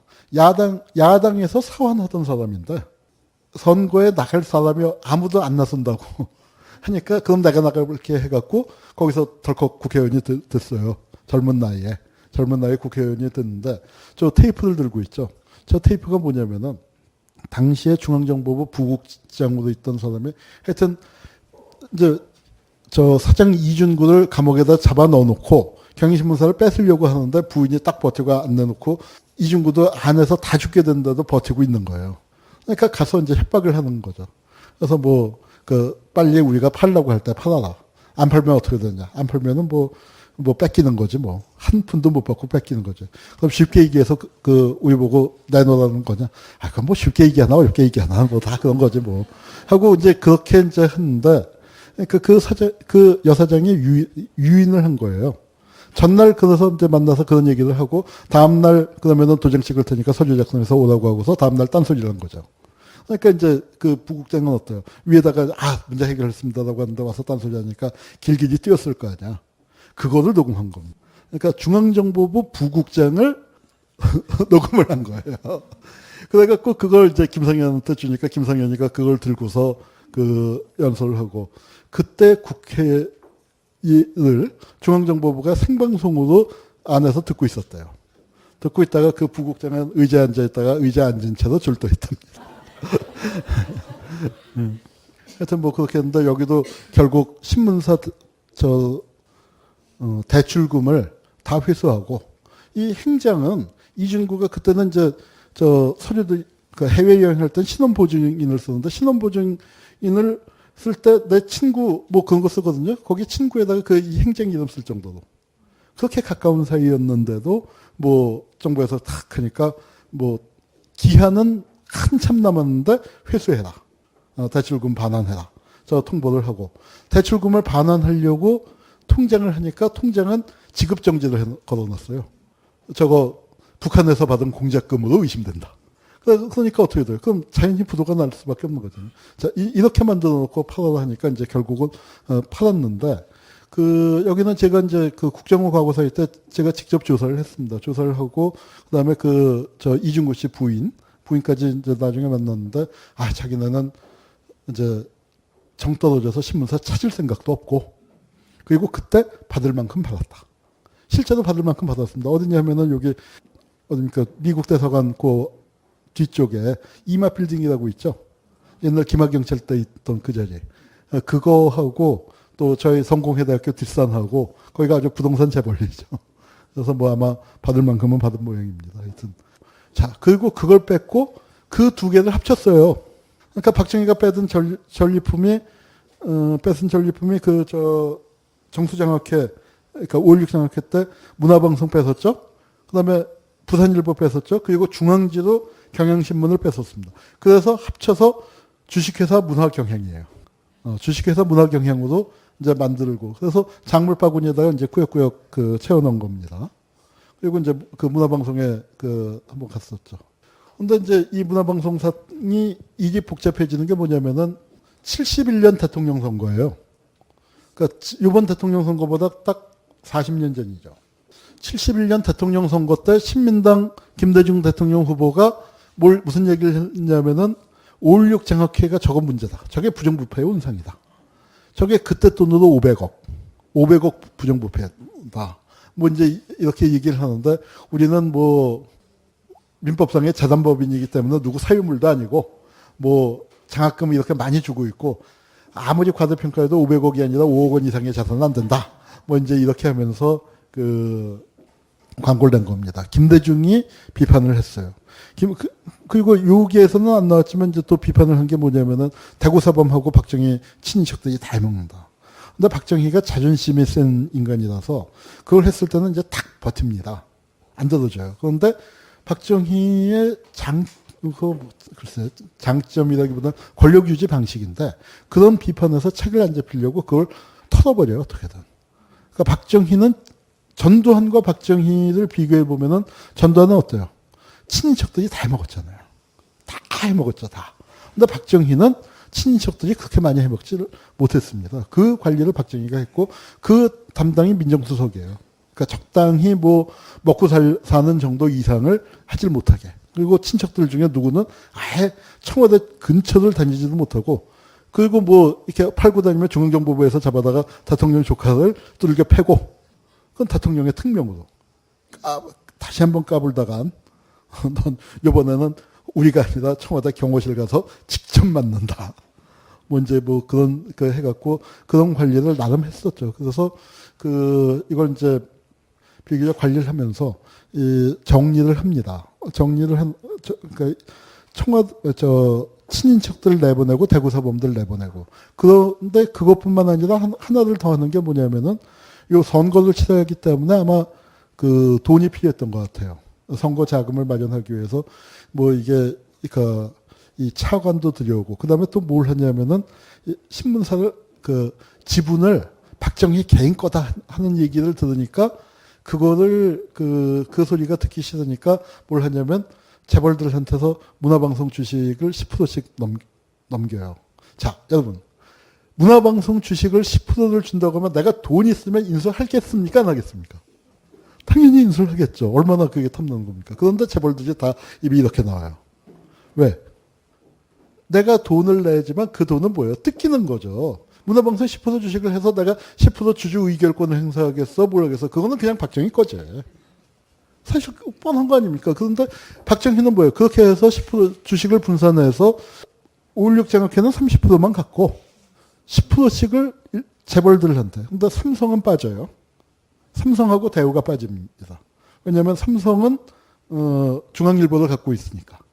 그러니까 그리고 대우는 박정희랑 또 특수관계가 있었으니까 그거 빼놓고 나머지 재벌들한테 합니다. 그 재벌 하나는 못하겠다고 버티는 바람에 다른 재벌이 쌍용이 15%를 내고 거기는 5%만 내고 그러니까 돈 뜯기는 게 명백하니까 이제 그런 거죠. 그렇게 했고 그 다음에 신문사가 이제 그 당시에는 지방 분국이었는데 그 지방 분국을 팔아갖고 춘천문화방송 대구문화방송, 부산문화방송, 광주문화방송 그렇게 다 분사를 합니다. 그런데 이게 사기예요. 그 분사를 한다고 해놓고서 원래는 6대 4로 하자. 중앙이 6을 내고 지방이 4를 내는 걸로. 그런데 실제로는 지방이 6을 내라. 그런데도 지방에서는 언론사를 그래도 자기네가 이제 경영권을 갖게 되니까 그러겠다고 많이는 했는데 해보니까 실제로 4라도 내기로 해. 명목은 6, 장부상으로는, 아니, 바깥 대외적으로는 6을 낸다고 해놓고, 실제로는 4를 내기로 했는데 4도 안 들어온 거예요. 그러니까 신문사는, 그럼 나머지 그 4는 어디로 가느냐? 그걸 모아서 아마 중앙에서 이제 부정선거를 했을 것이다. 이제 그렇게 그 추측을 하고 있는 거죠. 요게 굉장히 중요한 계기가 됩니다. 지금 시간이 됐기 때문에, 여기서 약간 멈추고, 요 얘기는 제대로 끝내야 하기 때문에, 5분간 쉬었다가 하겠습니다.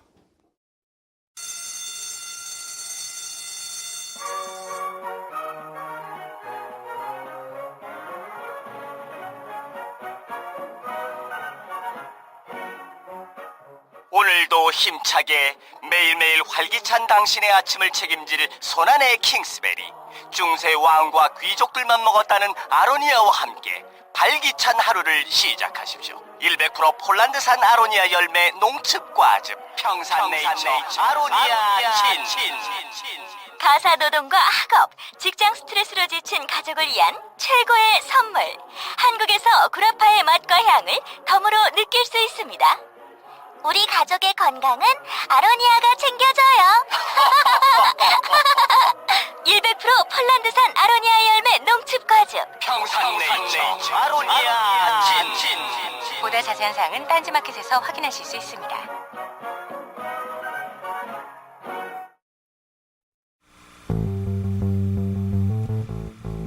제가 박근혜 대통령의 정치는 아버지에 대한 제사다. 굉장한 촌철살인이죠.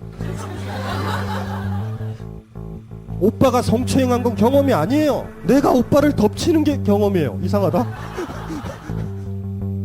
바로 그 허버트 후보가 1929년에 미 합중국 대통령으로 선출되는데 상무부 장관 출신이면서 대공황을 예측 못하는 바람에 저는 사실은 김어준 총수와 낙검수를 많이 원망했었습니다. 아무런 뒤처리도 안 하고 그냥 도망가 버리고 말이죠. 물론 저도 알아요. 오빠가 촌스럽다는 거. 그렇지만 이거는 촌스러워도 너무 촌스러워. 이게 어떤 거냐면 모든 강의 동영상이 당신 손에 카카오 페이지와 벙커원 어플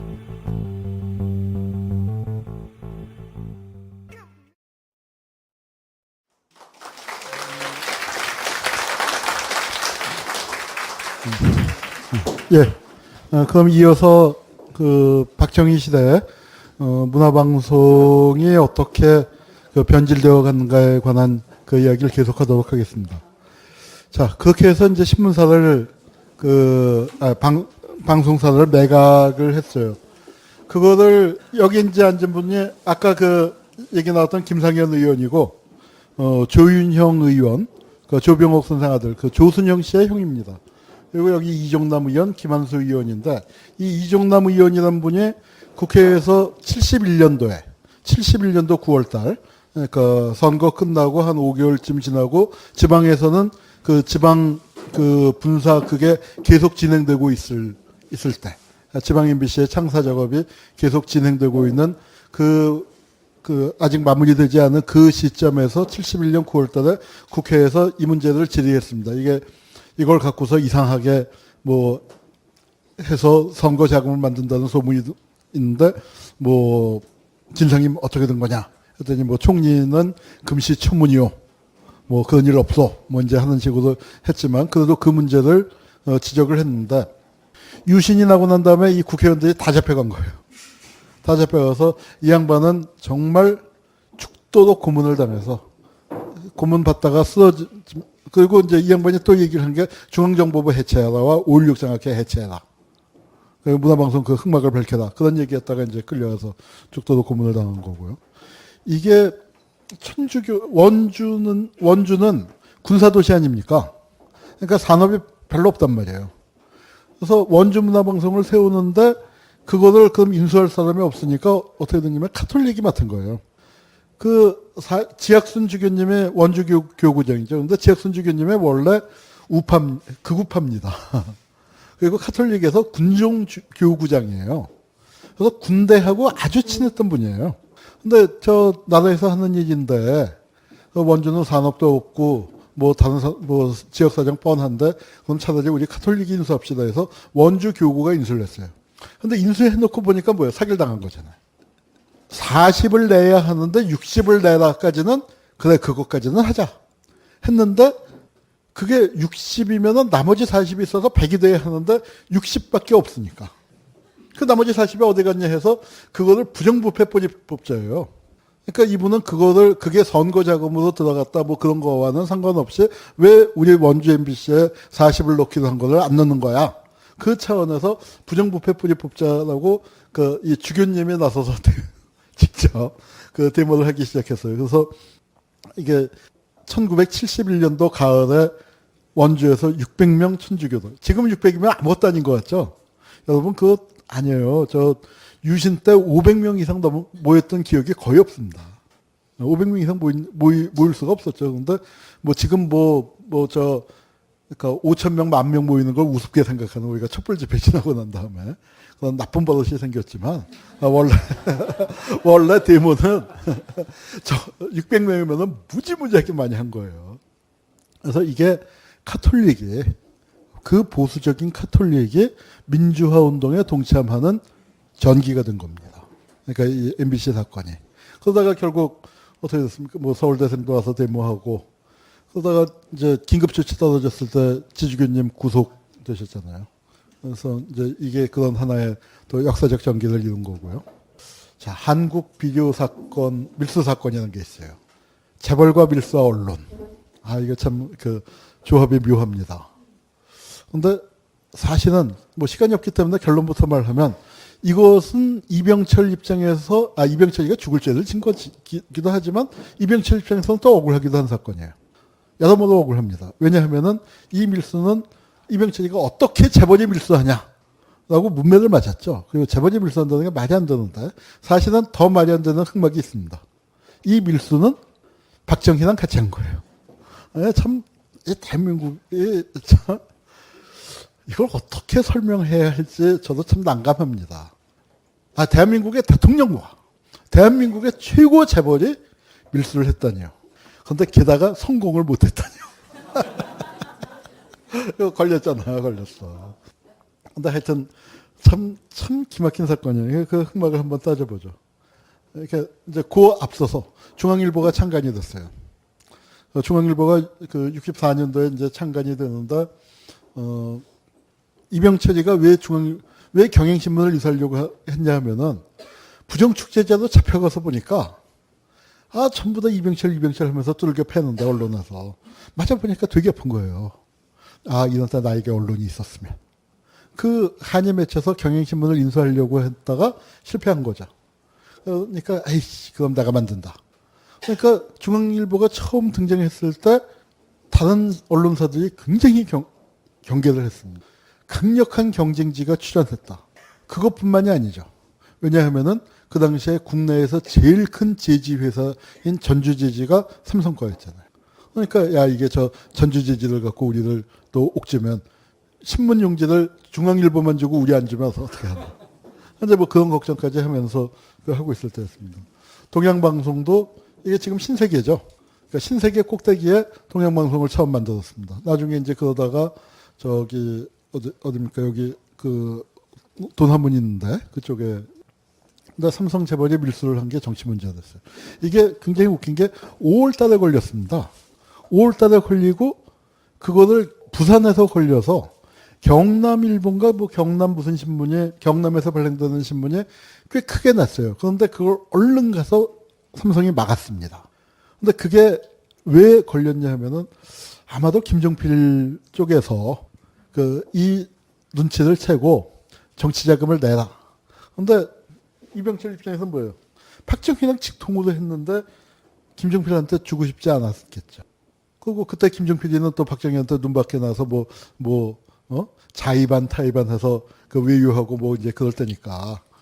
그거 또 그 다음에 부른 게 세게 불렀어요.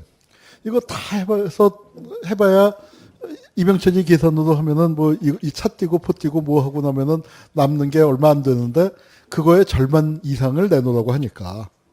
박정희는 하고 무시를 했습니다. 무시를 했더니 어떻게 했냐면은 참 일은 굉장히 우스운 데서 걸리는 거예요.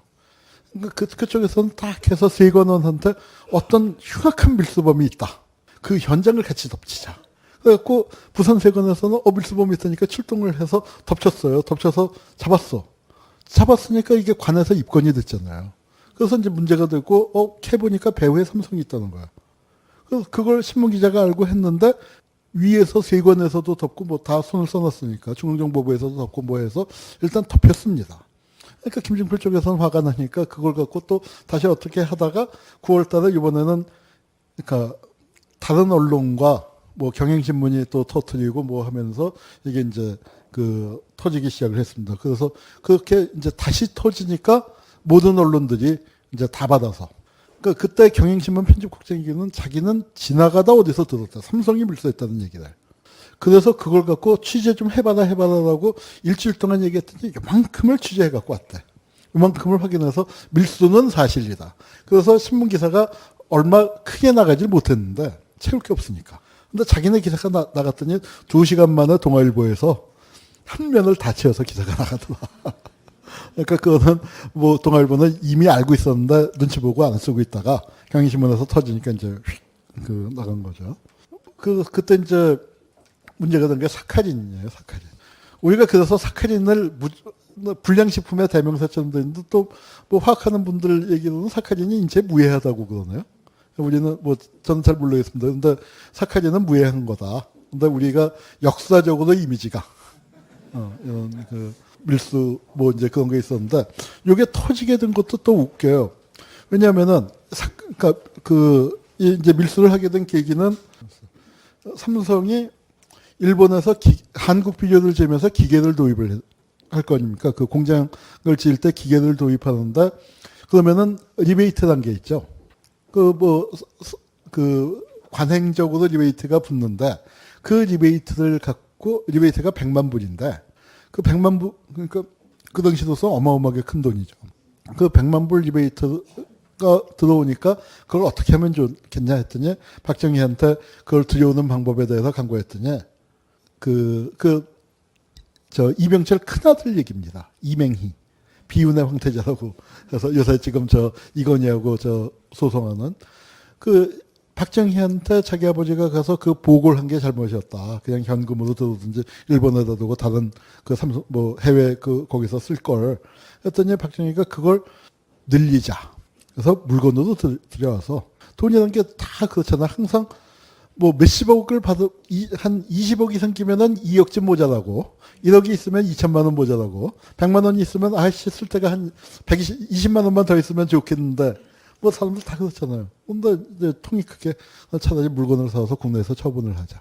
즉, 밀수를 하자는 제안을 했다는 거예요. 그래서 늙어서 100만 불은 한비의 운영자금으로 쓰고, 100만 불은 정치자금으로 내고, 100만 불은 공장 짓는 데 써라. 그래서 박정희가 그렇게 딱 3배 불려갖고 하자. 그렇게 했다는 거예요. 그래서 그러면은 국내에서 팔 수 있는 게 뭘까? 그러니까 100만 불 갖고 쇼핑을 하니까 어마어마하게 쇼핑을 한 거죠. 물품이 아주 많아요. 자, 밀수를 한다면 우리 보통 어떻습니까? 금괴, 부피가 작은 거 밀수하죠. 근데 이때 아주 히트한 밀수품이 있어요. 뭐냐 하면은 양변기. 양변기는 이만하잖아요. 근데 양변기를 밀수했대요.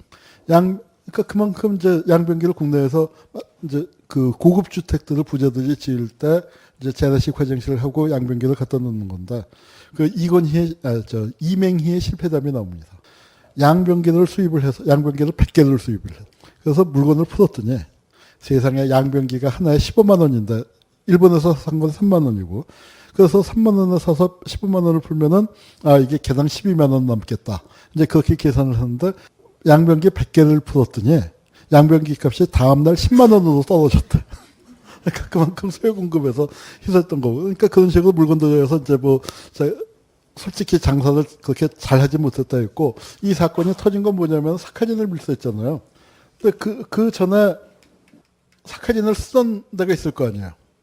그러니까 이제 이거는 판로를 설 사람을 정해놓고 밀수를 했다는 거예요. 자기가 할 때 물건 그 수요를 다 조사를 해서 뭐 사와라 그 둘째 자기 바로 밑에 동생 창희가 일본에서 물건을 사고 자기는 국내에서 조사를 해서 뭐를 사다 쇼핑 리스트를 보내고 그렇게 했는데 사카린을 그러면은 2천 몇백 부대를 그럼 어디가 인수하기로 했는데 그러면은 거기에 원래 물건 팔던 데가 있을 거 아니야.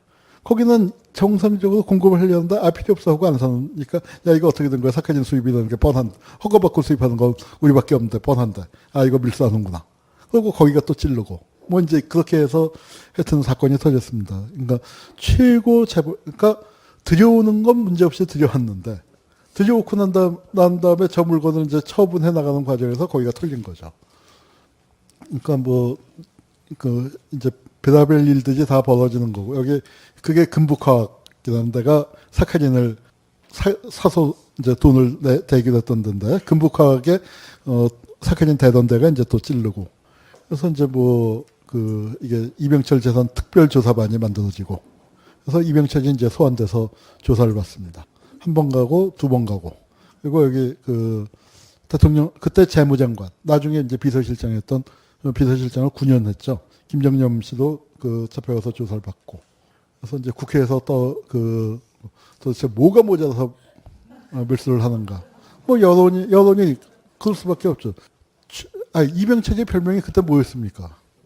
돈병철인데 돈병철이가 말이야 치사하게 밀수까지 하느냐. 모든 사업에서 손 떼고 한비를 국가에 바칠다. 그때는 참 담배 피는 사진이 다 나왔죠. 이제 재산 헌납 기자회견입니다. 저는 한국 비료를 국가에 바치는 동시에 모든 사업 활동에서 손을 떼겠습니다. 그때 같은 시기에 난 건데 이병각이라는 이가 이병철의 형이에요. 호암미술관 말고 호림미술관이라고 또 있죠. 근데 그게 뭐냐면은 도굴단의 배후에 대재벌이 있다. 같은 시기에 터진 겁니다. 그러니까 거기에서 하여튼 금불상에 뭐해 해서 그러니까 이게 뭐냐면은 석가탑을 턴 거예요. 딴 게 아니고. 그러니까 역시 스케일이 커요. 재벌은 우리랑 다른 사람들입니다. 그래서 이제 그게 걸려서 구속이 됐고 그 집을 경이 들고 지키는 장면도 있고 이제 그렇게 되니까 과연 이게 삼성이잖아요. 이병철을 제대로 수사할 수 있을까? 그래서 수사 범위는 압축돼서 이병철과 아들과 그다음에 상무. 그 외에는 이게 배후는 캐면 안 되는 거죠. 배후는 박정희까지 올라가니까. 그러니까 어때요? 축소 수사가 불가피한 거죠. 그래서 매듭 못 짓고 진상이 가져질 때까지 신직수가 검찰총장 하면서 이제 기자회견 하면서 그래서 그 밀수 수사 결과가 발표되니까 전개에 큰 충격을 주고 그래서 여론이 들끓었죠. 여론이 들끓어갖고 벌어진 또 아주 중요한 사건이 있습니다. 제가 사진을 잊어버리고 안 갖고 왔는데 국회 우물 사건이라는 거 들어보셨어요? 요번에 김조광수 결혼식에 누군가 뿌렸다고 하지만 그거하고는 아주 차원이 다르게 정말 한 바켓을 그걸 어디서 떠왔냐면은 탑골공원에서 누가 김두한이 떠와갖고 잘 포장을 했나 봐요. 이게 포장을 웬만큼 해도 냄새가 날 것 같은데 이게 어떻게 통과해갖고 들어가서 그거 뭐예요 했더니 누구는 자기 회고록에다가 약간 농담기 있게 사카린이요 그랬대. 그랬더니 그 사카린 한번 맛 좀 봅시다 했더니 김두한이가 이거 안 돼 하고 이제 했다고. 그 김두한이가 들고 나가서 국회 발언을 하면서 이제 일부러 단상에서 바로 옆에 국무연석이 있잖아요. 그 곁에 가서 거기에다가 이제 확 쏟았죠. 그러니까 김정념 씨 얘기로는 자기가 그거를 피하면 안 되겠다. 그래서 일부러 다 뒤집어 썼다고. 하여튼 김정념하고 민복기가 그러니까 정통으로 뒤집어 썼고, 김두한이는 결국 그걸로 죽은 겁니다.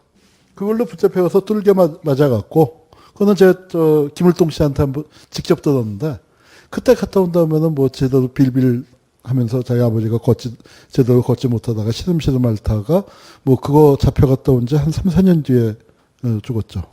이창희는 그 후에 풀려 나온 다음에 자기가 이제 아버지 대신 들어가서 그 구속되고 아버지하고 형 대신에 들어가서 했는데 뭐 얘 아버지가 잘 대접을 안 한다 그래갖고 이병철의 죄악상 그런 문건을 만들어서 그걸 청와대에 보냈습니다. 그래서 이제 완전히 파문을 당했다가 다시 그래서 몇 년 지난 다음에 그래도 새끼니까 어떻게 이병철이 다시 걷었다고 그러죠. 그래서 새한 미디어 만들고 이제 그렇게 됐고 그 문건을 처음 전달받은 게 또 전두환이래요. 하여튼 뭐 그 복잡한 내막은 잘 모르겠습니다만 재판 받을 때 광경. 근데 박정희가 이제 그 박정희한테 그래서 이병철은 두고두고 배신감을 가졌던 게 뭐냐면은 삼성 사건의 경우에 자기랑 같이 했는데 밀수 행위가 분명하고 범법이 확실한데도 불구하고 산하 언론기관을 동원하여 뭐 불법과 부정을 비하하는데 급급한 듯 하다 하고 뭐 이렇게 비판을 하고 뭐 그러고 나서니까 배신감 뭐이 상당했었다고 봅니다. 재벌과 언론을 분리해야 한다. 재벌과 언론을 분리하고 독점 경영 규제해야 하고 재벌 밀수를 5대학으로 지금은 4대학이에요. 요거 하나 좀 밀수만 빼고 그래서 지휘고하를 막론하고 엄단해야 한다. 그래서 박정희가 이례적으로 경고하니까 경고받은 재벌 기분 참 좋았겠죠. 그래서 이명희가 묻어둔 이야기라는 회고록을 냈는데 이게 90년대 초반에 나왔어요. 91년인가 2년인가 나왔는데 나오자마자 15만 부가 팔렸다고. 아무튼 재밌는 희한한 얘기들이 많이 나옵니다. 예, 박정희가 경고했던 게 뭐냐면은 요게 경향신문이에요. 또 재벌 밀수. 또야.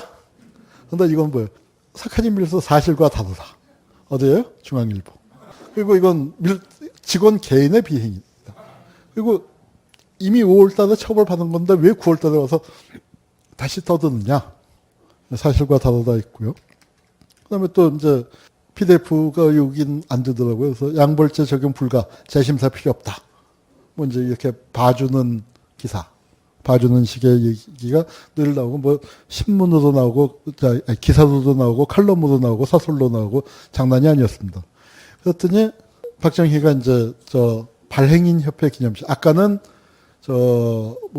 개천절 기념식이었고 이거 13일 날 또 얘기했어요. 밀수 비호 언론에 대해서 굉장히 유감이다. 그랬더니 이제 신문윤리위원회에서 그러니까 밀수 비호에 사과하라고 중앙일보에 통보했습니다. 여기 기사에 보면은 아까 본 사카린 밀수 사실과 다르다.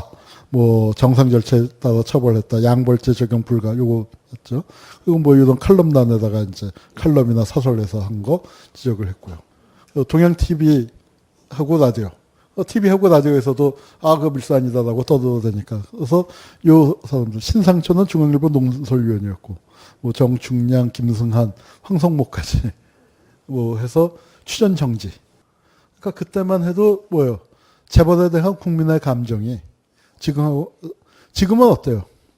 전 국민적으로 거의 상당히 많이 깨갱이 된 상태인 것 같아요. 대통령뿐만 아니라 상당히 많이 이미 그렇게 됐는데 이때만 해도 다 재벌에 대해서 공격적인 분위기였습니다.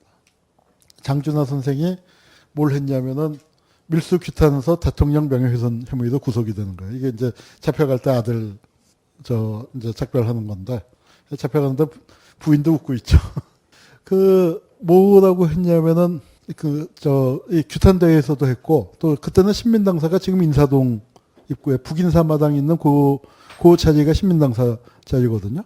근데 거기서 청와대 쪽으로 대형 확성기를 갖다 놓고 뭐 청와대까지 들리진 않았겠지만 거기서 맨날 하는 게 뭐냐면 이 박정희 밀수왕초 하고 듣는 밀수왕초 정말 박정희는 장준하하고는 정말 안 맞았거든요. 내가 박정희 처지였으면은 정말 미웠을 거예요. 왜냐하면은 여러모로 자기가 장준하랑 비교를 하면은 정말 에모 노래 나오기 전이지만 그대 앞에만 서면 나는 왜 작아지는가. 그럴 수밖에 없죠. 장준하 진짜 광복군 목숨 걸고 국내 진공작전 그거 준비할 때 자기는 관동군이었지. 그 중국 땅에서 고생하고 있을 때 자기는 박정희 광복군 한 거 사기 광복군 했지. 들어서 대한민국 기준으로 볼 때 장준호는 한 점 흠잡을 데 없는 극우파잖아요. 진짜 극우파 할 때 자기는 빨갱이 했지. 그 다음에 뭐 이렇게 뭐 그러고 있으니까 굉장히 기분 나빴을 텐데 그 대놓고 이제 밀수왕초라고 하고 최고의 인기 연사였습니다. 그러니까 연설 잘하는 걸로 김대중하고 장준하 둘이 그 최고 인기였는데 그렇게 하니까 이제 장준하를 구속시킨 거죠. 또 신동아제 필화 사건이라는 유명한 사건이 있습니다. 이게 옛날 얘기 같지만 이게 오늘이 여기서 만들어지는 건데, 박정희도 이제 저 언론 다루는데 고도의 수단도 쓰지만 무식한 수단을 병행해야 효과가 있습니다. 그래서 이게 뭐냐면 동아일보 같은 날인데 동아일보 편집국장 집에 폭탄이 터지고, 그리고 동아방송 제작부장은 또 테러를 당하고, 그 테러했던 집체가 발견되고, 이거 나 이렇게 둘게 맞았어 하고 현장에서 피해자가 뭐 이렇게 현장 검증하는 거예요. 그리고 이렇게까지 구체적인 몽타지가 나왔는데 범인은 한 번도 잡힌 적이 없습니다. 차관 필화 사건이라고 아주 유명한 건데, 차관. 이게 왜 문제가 됐냐? 기사가 너무 정확했던 거예요. 이 사람들은 여기저기서 취재를 해서 짜맞췄는데, 공화당 뭐 이런 놈들도 읽어보고서 정치자금 파이프라인이 몇 개였을 거 아니에요. 그러니까 각자 자기가 관리하는 파이프라인만 알고 있었던 놈들이 이게 이렇게 되는 거야? 그러니까 이 사람들이 바로 풀려났는데 뭐냐면 허위 사실이 없었대요. 중앙정보부가 조사해 보니까. 근데 이제 사건은 커졌습니다. 왜냐면은 이거를 언론을 길들여야겠다. 그리고 다른 언론은 다 길들여진 거예요. 언론윤리입법 때 보니까 세게 버티는 놈들 있었고, 자, 조선일보는 뭐예요? 밤의 대통령이죠. 한국일보는 뭐예요? 그때 부총리예요, 장기영 사주가. 그리고 중앙일보는 재벌이죠. 경향신문은 이제 꽉 찍어뒀었죠. 남은 거는 동아일보 하나밖에 없는 거예요, 동아일보. 그 동아일보 신동아제 실린 기사였습니다. 그래서 동아일보 손보는 작업에 들어갔습니다. 그래서 본사 기자 5명을 신문했다. 정보부가 신동아제 차관 기사 관련해서 이제 뭐 하고 주간도 하고 정치부 차장도 연행하고 뭐 그렇습니다. 그 필화 사건에 대한 동아일보가 서술을 썼는데, 이때 이제 문제가 된 건 뭐냐면은 언론이 동업자 의식이 있죠. 언론끼리는 경쟁을 해도 권력이 언론을 치면은 똑같이 왜 때려 얘기를 해주는. 그런데 이 사건이 이거 굉장히 언론사적으로 유명한 사건이에요. 보통 이제 자기 신문은 이렇게 크게 쓰면 다른 신문은 이렇게까지는 안 써도 상당히 비중 있게 다뤄졌는데, 중앙일간지가 아무데도 안 다뤘어요. 신문 그런데 그건 뭐냐면 나만 살짝 빠져야지. 그러면 이쁨을 받겠지 하고 빠졌는데 다 빠져버린 거예요. 그러니까 서로 있을 수 없는 일이라고 서로 민망해진 거예요. 그러니까 이게 그해 기자협회부, 편집협회부 그 특집이 이겁니다. 어쩌다가 언론이 이렇게 됐냐. 이게 이제 일단 천건우 선생도 잡혀가고, 천건우 선생이 이 사설도 쓰고, 그런데 천건우 선생이라고 70년대 굉장히 훌륭한 언론인이자 사학자였습니다. 뭐 잘 아는 분인데, 근데 그분이 이제 80년대 가서는 활동을 뭐 전두환 찬양하고 뭐 그래서 돌아가실 때 끝에는 참 불운하게 됐는데, 끝까지 그걸 좋은 입장을 갖고 가셨으면 정말 제야에서 많은 일을 해주셨을 텐데. 근데 이제 이 천건우 선생 주필이고, 홍승면 당시 주간이고, 여긴 신동아 부장이에요. 손세일 씨라고 나중에 국회의원이었죠. 손세일 씨는 그 당시에 동아일보 사장의 사위였습니다. 그러니까 동아일보의 로열 패밀리죠. 서울물리대 정치학과 나서 본인이 글도 잘 쓰고 기자로서도 아주 유능했던 분인데, 동아일보도 어쩔 수 없이 사장이 자기 사위를 잘랐죠. 그리고 천건우 씨도 해임되고 이 양반도 해임되고. 그런데 그때만 해도 뭐냐면은 뒷구녕으로 다시 조금 지나면 다 불러들이고 중앙정보부도 모른 척했습니다. 1년 만에 복직을 해서 이분은 편집국장으로 복직이 됐고, 여기는 무슨 해설위원인가 갖고, 천건우 선생은 심의위원인가 뭐 눈에 잘 안 띄는데, 그런 데서 해서 먹고 살게 해주고, 중앙정보부에서는 적당히 모른 척하고, 이제 그렇게 됐는데 여기서 큰 거는 뭐냐면은 모든 언론이 침묵을 지켰다. 이제 그게 문제가 되니까 여기 이제 그 당시 원로 언론인이에요. 최석채 선생이던 분이고 홍종인 선생. 홍종인 선생은 뭐 저도 어렸을 때 자주 뵀던 저희 외할아버지 친구라서 그 자주 뵀던 분인데 이런 분들은 그 당시만 해도 굉장히 세게 발언을 해주셨죠. 참 가슴 아픈 건 뭐냐면 이분들이 60년대 말까지는 그렇게 했지만 70년대 들어오면 다 박정희 뭐 하는 그런 걸 했어요. 이분은 박정희랑 술친구고 원래 50년대 대구매일신보라고 대구에서 언론인 하면서 이분이 쓴 글 때문에 대구매일신보가 테러를 당했죠. 그랬더니 그때 유명한 말이 나왔어요. 백주 테러는 테러가 아니다. 경찰국장이, 도경국장이 그런 얘기했고. 박정희랑 동갑 동향이라서 술친구가 되더니 이제 그 박정희 편으로 넘어갔는데 60년대만 해도 굉장히 중요한 지적을 했었습니다. 이분 쓴 글이 난 그 김중배 선생이 91년도에 동아일보 편집국장을 물러갈 때 언론 자유의 최대의 적은 이제는 권력이 아니라 사주다. 언론 자본이다. 그런 말씀을 하셨는데 김중배 선생이 그 말씀을 하시기 3, 4년 전에 최석채 선생이 먼저 그 얘기를 했어요. 이제 언론 자유의 최대의 적은 권력이 아니라 신문 사주가 될 것이다. 경영주 사주가 된다. 신문사에는 세력이 있어야지 않느냐. 사주가 있고 사장이 버텨주는 맛이 있어야 하고 편집진이 버텨야 하고 기자들이 버텨줘야 한다. 그런데 편집진이 장수고 이제 병졸이고 그러니까 왕이고 아마 뭐 그렇게 비유할 수 있겠죠.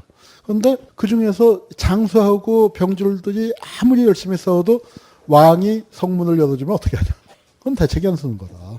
그런 문제에 대해서 세워야 한다. 그래서 발행인과 편집인과 기자 사이에 그런 거리들이 벌어지기 시작하는 그 문제들을 제기했던 분들입니다. 여기는 선우희라고 굉장히 뛰어난 작가였고 뛰어난 문필가였지만 오늘의 조선일보를 만든 장본입니다. 오늘의 조선일보는 80% 이상의 선우희의 작품이다. 뭐 그렇게 해도 그 조선일보가 이제 우파 그쪽으로 방향을 탁 틀게 되는 이제 그런 계기. 그리고 그때 이제 신민당에서 뭘 했냐면 한국의 언론 상황에서 어떤 이제 그 IPU 이제 국제 발행인 총회에다가 신민당이 보고서를 내서 아마 편지를 보냈던가 그랬어요. 그랬더니 거기 뭐라고 썼냐면은 한국의 언론 자유가 침해받고 있다. 그리고 기관원들이 신문사에 상주하고 있다. 이렇게 얘기했더니 그 언론의 권위를 선거에 이용했다. 우리 언론 자유 침해받는 거 없어. 도하 각 신문들이 다 이런 서설을 낸 거예요. 신민당은 언론 불신을 조장하지 말라. 신민당의 언론과 문제 있다. 뭐 이렇게 이제 그 서설했습니다. 그리고 이 서설들의 내용이나 뭐 다른 비판 기사, 신민당 비판한 기사 보면은 참 놀라워요. 어떻게 저런 기사를 썼을까? 그때만 해도 염치가 있던 시대인데 상주라니 자주 드나들고 있을 뿐이다. 그러니까 비하자면 이겁니다. 동거한다니 우리 그냥 모텔만 몇 번 갔어. 동거라니 무슨 얘기야. 뭐 그러니까 이런 지경이 든 거예요. 이제 그러다가 기자들이 견디다 못해서 언론자유 행동 강령이 나오고 우리는 정보기관원의 상시 출입과 같은 부당한 간섭을 중지할 것을 촉구한다. 말이 좀 길어요. 길지만 말이 길다는 건 뭐예요? 어렵게 꺼놨다는 얘기죠. 들어오지 마. 출입 금지. 개와 기관은 출입 금지. 딱 그렇게 써붙이면 될 게 이제 뭐 말이 길지만 그러나 저것도 굉장히 용기 내서 쓴 겁니다. 저것도 용기 내서 쓴 거예요. 저게 무려 조선일보에 붙었던 거. 그러고서 이제 유신이 터지고 뭐 하여튼 하다가 드디어 자유언론 실천선언을 수호 언론 자유를 지켜주시오 그렇게 얘기할 게 아니다. 언론 자유는 우리가 그냥 실천하면 되는 거다. 아니 그냥 쓰자. 그냥 쓰자. 이게 뭐냐면은 어떻게 갔냐면은 이제 정보부에서 간섭을 해서 데모 기사를 못 쓰게 하니까. 그러다가 이제 어떻게 됐냐면은 사실 보도는 된다. 기사를 간단한 발생했다는 사실만 우표딱지만 하게. 그래서 어느 행간은 신문에 어느 날은 어떻게 됐냐면은 우표딱지를 왜 여러분 그 편집 봉투에 우표 붙여 갖고 오는데 그 고액권을 붙이면 한 장, 두 장 붙이면 될 걸, 50원짜리, 100원짜리 붙이면 어때요? 한 봉투 전체를 덮을 수 있잖아요. 그렇게. 요만한 우표딱지만 한 기사들로 다 데모 기사예요. 원래는 이제 하면은 주요 대학 해놓고 뭐 등 몇 교 그렇게 해야 할 거를 하나하나 다 써준 거죠. 이제 그렇게 하다가 기자들도 치사하잖아요. 창피하잖아요. 여러분, 이 기자들이요, 이런 운동을 하게 된 가장 중요한 동력은 쪽팔린 거예요. 전 그 지식인이 무슨 활동을 할 수 있는 최고의 동력은 바로 쪽팔림, 부끄러움이라고 생각을 합니다. 그걸 상실했기 때문에 그 사람들이 용기도 없어지고 그런 거지. 그 가장 중요한 부분은 거기서부터 그래서 이제 우리가 실천하자. 이게 계기가 된 건 뭐냐면 그렇게 한 단 하니까 중앙정보부가 동아일보 편집국장을 잡아갔어요. 송건호 선생. 그래서 이제 그 송건호 선생이 잡혀가 있으니까 이제 그렇습니다. 그래서 그 석방 들 때까지. 그래서 이제 하여튼 하루 만에 풀려나지고 그다음부터는 동아일보가 진짜 막 나가기 시작하죠. 이건 그냥 우리가 실천하는 거예요. 그랬더니 저 유신 정권에서 견딜 수가 없으니까 어떻게 했냐면 광고 탄압을 시작을 했어요. 사실은 이거보다 앞서서 조선일보에도 광고 탄압이 있었습니다. 근데 조선일보 광고 탄압은 아무도 몰라요. 아무도 모르는데 그 모르는 이유가 백지 광고를 안 냈어요. 기사도 메꿨어. 그리고 얼른 가서 잘못했습니다. 봐주십시오. 이제 하고 하니까 이제 한번 시운전을 해보고 이거 효과 있네. 그리고 동아일보에다가 이제 제대로 쓴 거예요. 동아일보에 제대로 썼는데 이제 동아일보는 이렇게 백지 광고를 냈습니다. 그랬더니 이게 정말 한국 언론사에 다시 없는 기적. 한국 언론사에 두 가지 기적이 있어요. 하나는 이거 동아일보의 기적. 동아일보 백지 광고에 시민들이 광고를 내준 거예요. 근데 이게 글씨가 흐립니다만 이게 무지무지하게 재밌었습니다. 진짜로 신문을 1면부터 8면까지 광고를 다 보느라고 하루에 신문을 3시간, 4시간씩 봤어요. 제가 그때 중3에서 고1 올라갈 때는 연합고사 보고 방학이 길어갖고 할 수 있었는데 정말로 신문을 한 자도 빼놓지 않고 8면까지 다 보는데 3시간 넘게 걸립니다. 저런 것까지 다 찾아보죠. 철수야 돌아와라 바지 주저놨다. 진짜로 그런데 그런 광고 빼놓고는 광고가 다 빠진 거예요. 동아일보는 그 당시에 광고 효과가 좋아갖고 현찰을 들고 가도 2, 3일 기다려야 광고를 냈다고 합니다. 그런데 어느 날부터 광고가 다 빠져버린 거예요. 안기부에서 중앙정보부에서 남산 6국으로 불려갖고 광고주들 다 각서 쓰고 동판 회수해 가게 하고. 그런데 그걸 시민들이 해서 몇 달을 버텨주고 오히려 광고 수입이 늘었다고 합니다. 이런 광고는 저도 어디다 그때 중학생일 때 조그만 거 하나 냈었고 이런 거는 한 5,000원, 5,000원 10,000원이고 이런 거는 한 3,000원. 근데 이제 자기 이름만 쓰기도 하고 어떤 사람은 이름도 안 쓰고 또 어떤 사람들은 이렇게 그때 이제 화제가 됐던 게 서울법대 몇 회 졸업생들이 뭐라고 썼냐면 배운 대로 실행하지 못하는 부끄러움을 광고합니다. 그게 아주 화제가 됐었고 그다음에 이제 이건 천주교 정의구현사재단이 신부님들이 돈 모아갖고 전면 광고를 내줬었고요. 그리고 이게 이제 사람들이 몰려들어서 이렇게 하는데, 그때 기자들 하는 얘기가 뭐냐면은, 여기 와서 돈 내는 사람들이 지객꾼들 내고, 택시기사가 하루 일당 내고, 동아일보사 가자고 해서, 동아일보 신문 기자다 하면은 택시값 안 받고. 그러니까 자기들이 이제 약해질 수가 없더라. 그런 말씀하십니다. 지금까지 싸우고 있어요, 그분들은. 지금 나이가 70이 넘었고 거기 그때 해직됐던 제일 막내가 정윤주입니다. 정윤주 사장이 지금은 어디 가면 원로 언론인이지만 이때 해직됐을 때 제일 막내예요. 그것도 화제가 됐던 거. 동아 넘어져 무릎 꿇는 다음에 진짜로 이민 갈 거야. 이대생들이 이런. 이제 막바지에 신문사에서 근데 사주가 흔들려요.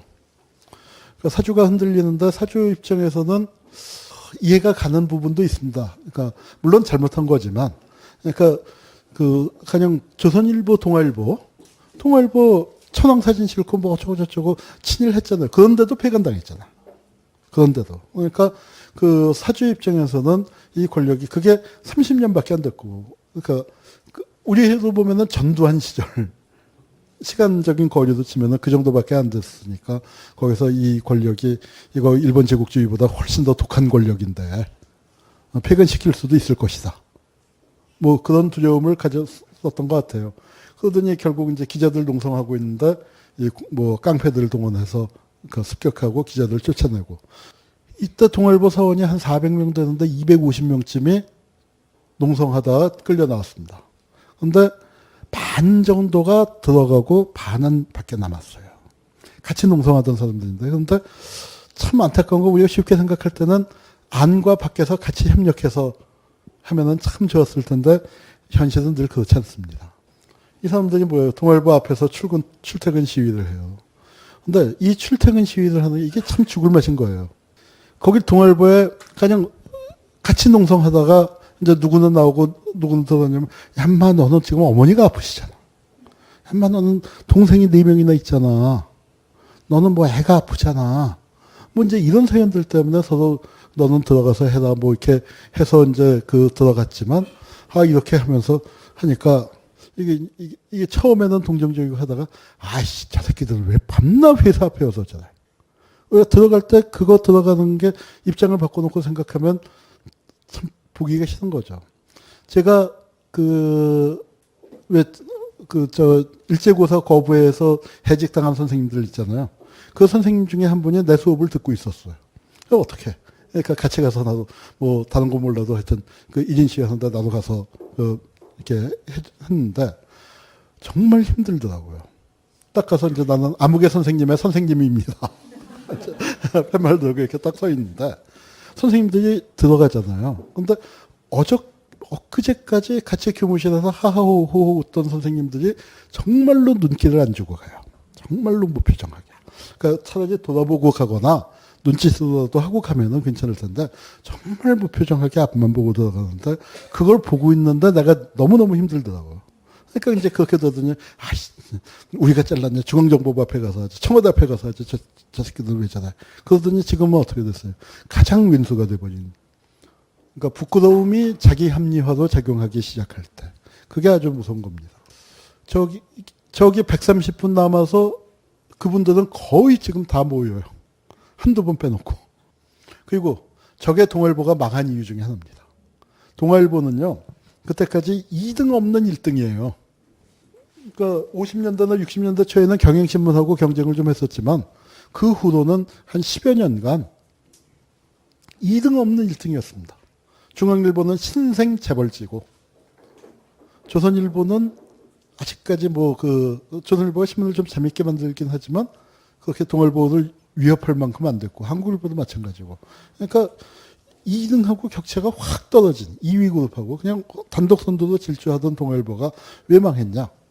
뭐 어떤 동아일보 기자들 저렇게 잘릴 때요. 4기수는 전원이 나왔대요. 그리고 그 위로 4년은 한 80%가 나왔대요. 그러니까 어디 뭐 해외에 연수가 있거나 파견 나가 있거나 그런 사람들 빼놓고는 5편하고 나왔어요. 한 8년이 비어버리니까 인적 공백이 큰 거죠. 다른 신문사 같았으면 그 안에서 도태됐어야 할 사람들이 다 편집국장하고 주필하고 하면서 했고 그러다 보니까 또 남은 사람들은 경상도 사람들 많고 그러니까 동아일보가 전라도 신문이 아니에요.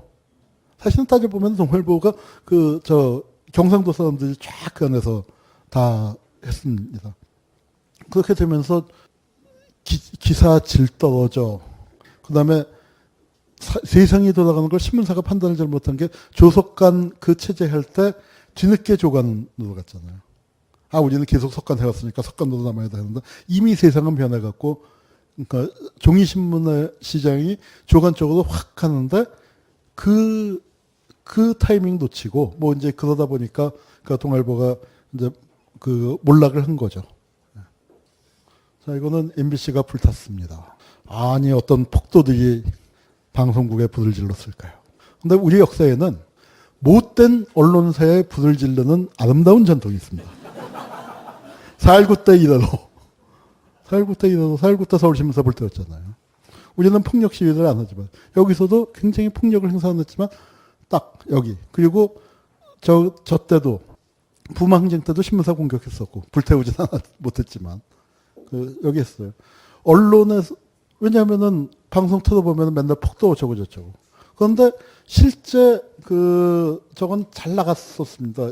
시간이 없기 때문에 요건 보지 않겠는데, 보도되지 않은 5.18 해서 쳐보시면은 5.18 문화방송 쳐보시면은 지금도 음성 파일이 돌아다녀요. 근데 들어보면은 목소리가 꽤 익어요. 근데 이제 내용 뭐냐면, 거기 뭐 무질서하고 위험하고, 아닙니다. 여기 저 민주주의 학교고, 시내는 질서 정연하고, 물가 많이 올랐다면요? 하면 물가 전혀 오르지 않았습니다. 시장에 가보면 매점 매석도 없고, 뭐 하고, 뭐 오이값이 뭐 몇 원 올랐다. 뭐, 농산물 값이 뭐 몇 원 정도 차이 나는 거는 뭐, 늘 다반사니까. 아주 질서 정연하고, 여기 민주주의 학교입니다. 이렇게 할 수가 없습니다. 이제 그렇게 얘기를 하고 있어요. 그런데 방송 틀면 어때요? 기자는 그렇게 보내도 틀면은 뭐 폭도들의 난장판 그렇게 나오죠. 그 목소리 주인공은 정동영 기자입니다. 그리고 이제 그 무렵에 신문이 이제 조선일보가 이게 이제 아주 기념비적 기사예요. 아부를 하려면 이렇게 하는 겁니다. 어설프게 하는 게 아니고 딱 이렇게 하는 겁니다. 모든 신문이 전두환 특집 기사를 다 냈죠. 그러나 단연 발군이었습니다. 그 아름다운 문체와 오골오골함과 그래서 자 제가 이 신문 이제 이거 뭐 제가 신문 검색을 많이 해갖고 왔잖아요. 근데 검색을 해온 거는 깨끗하죠.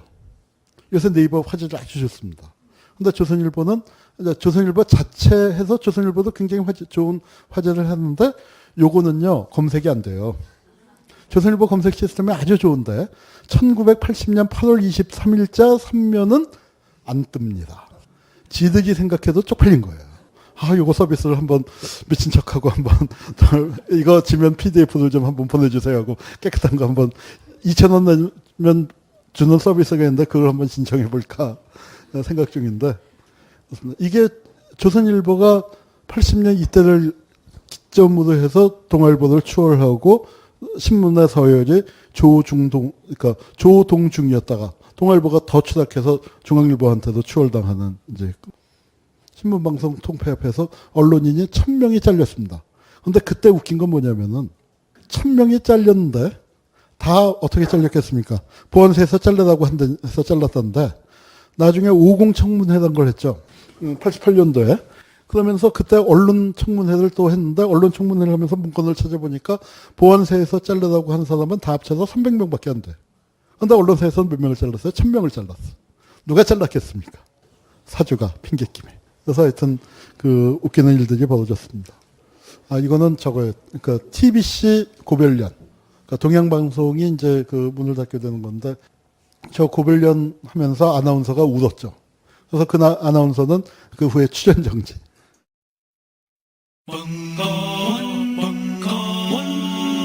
벙커원 라디오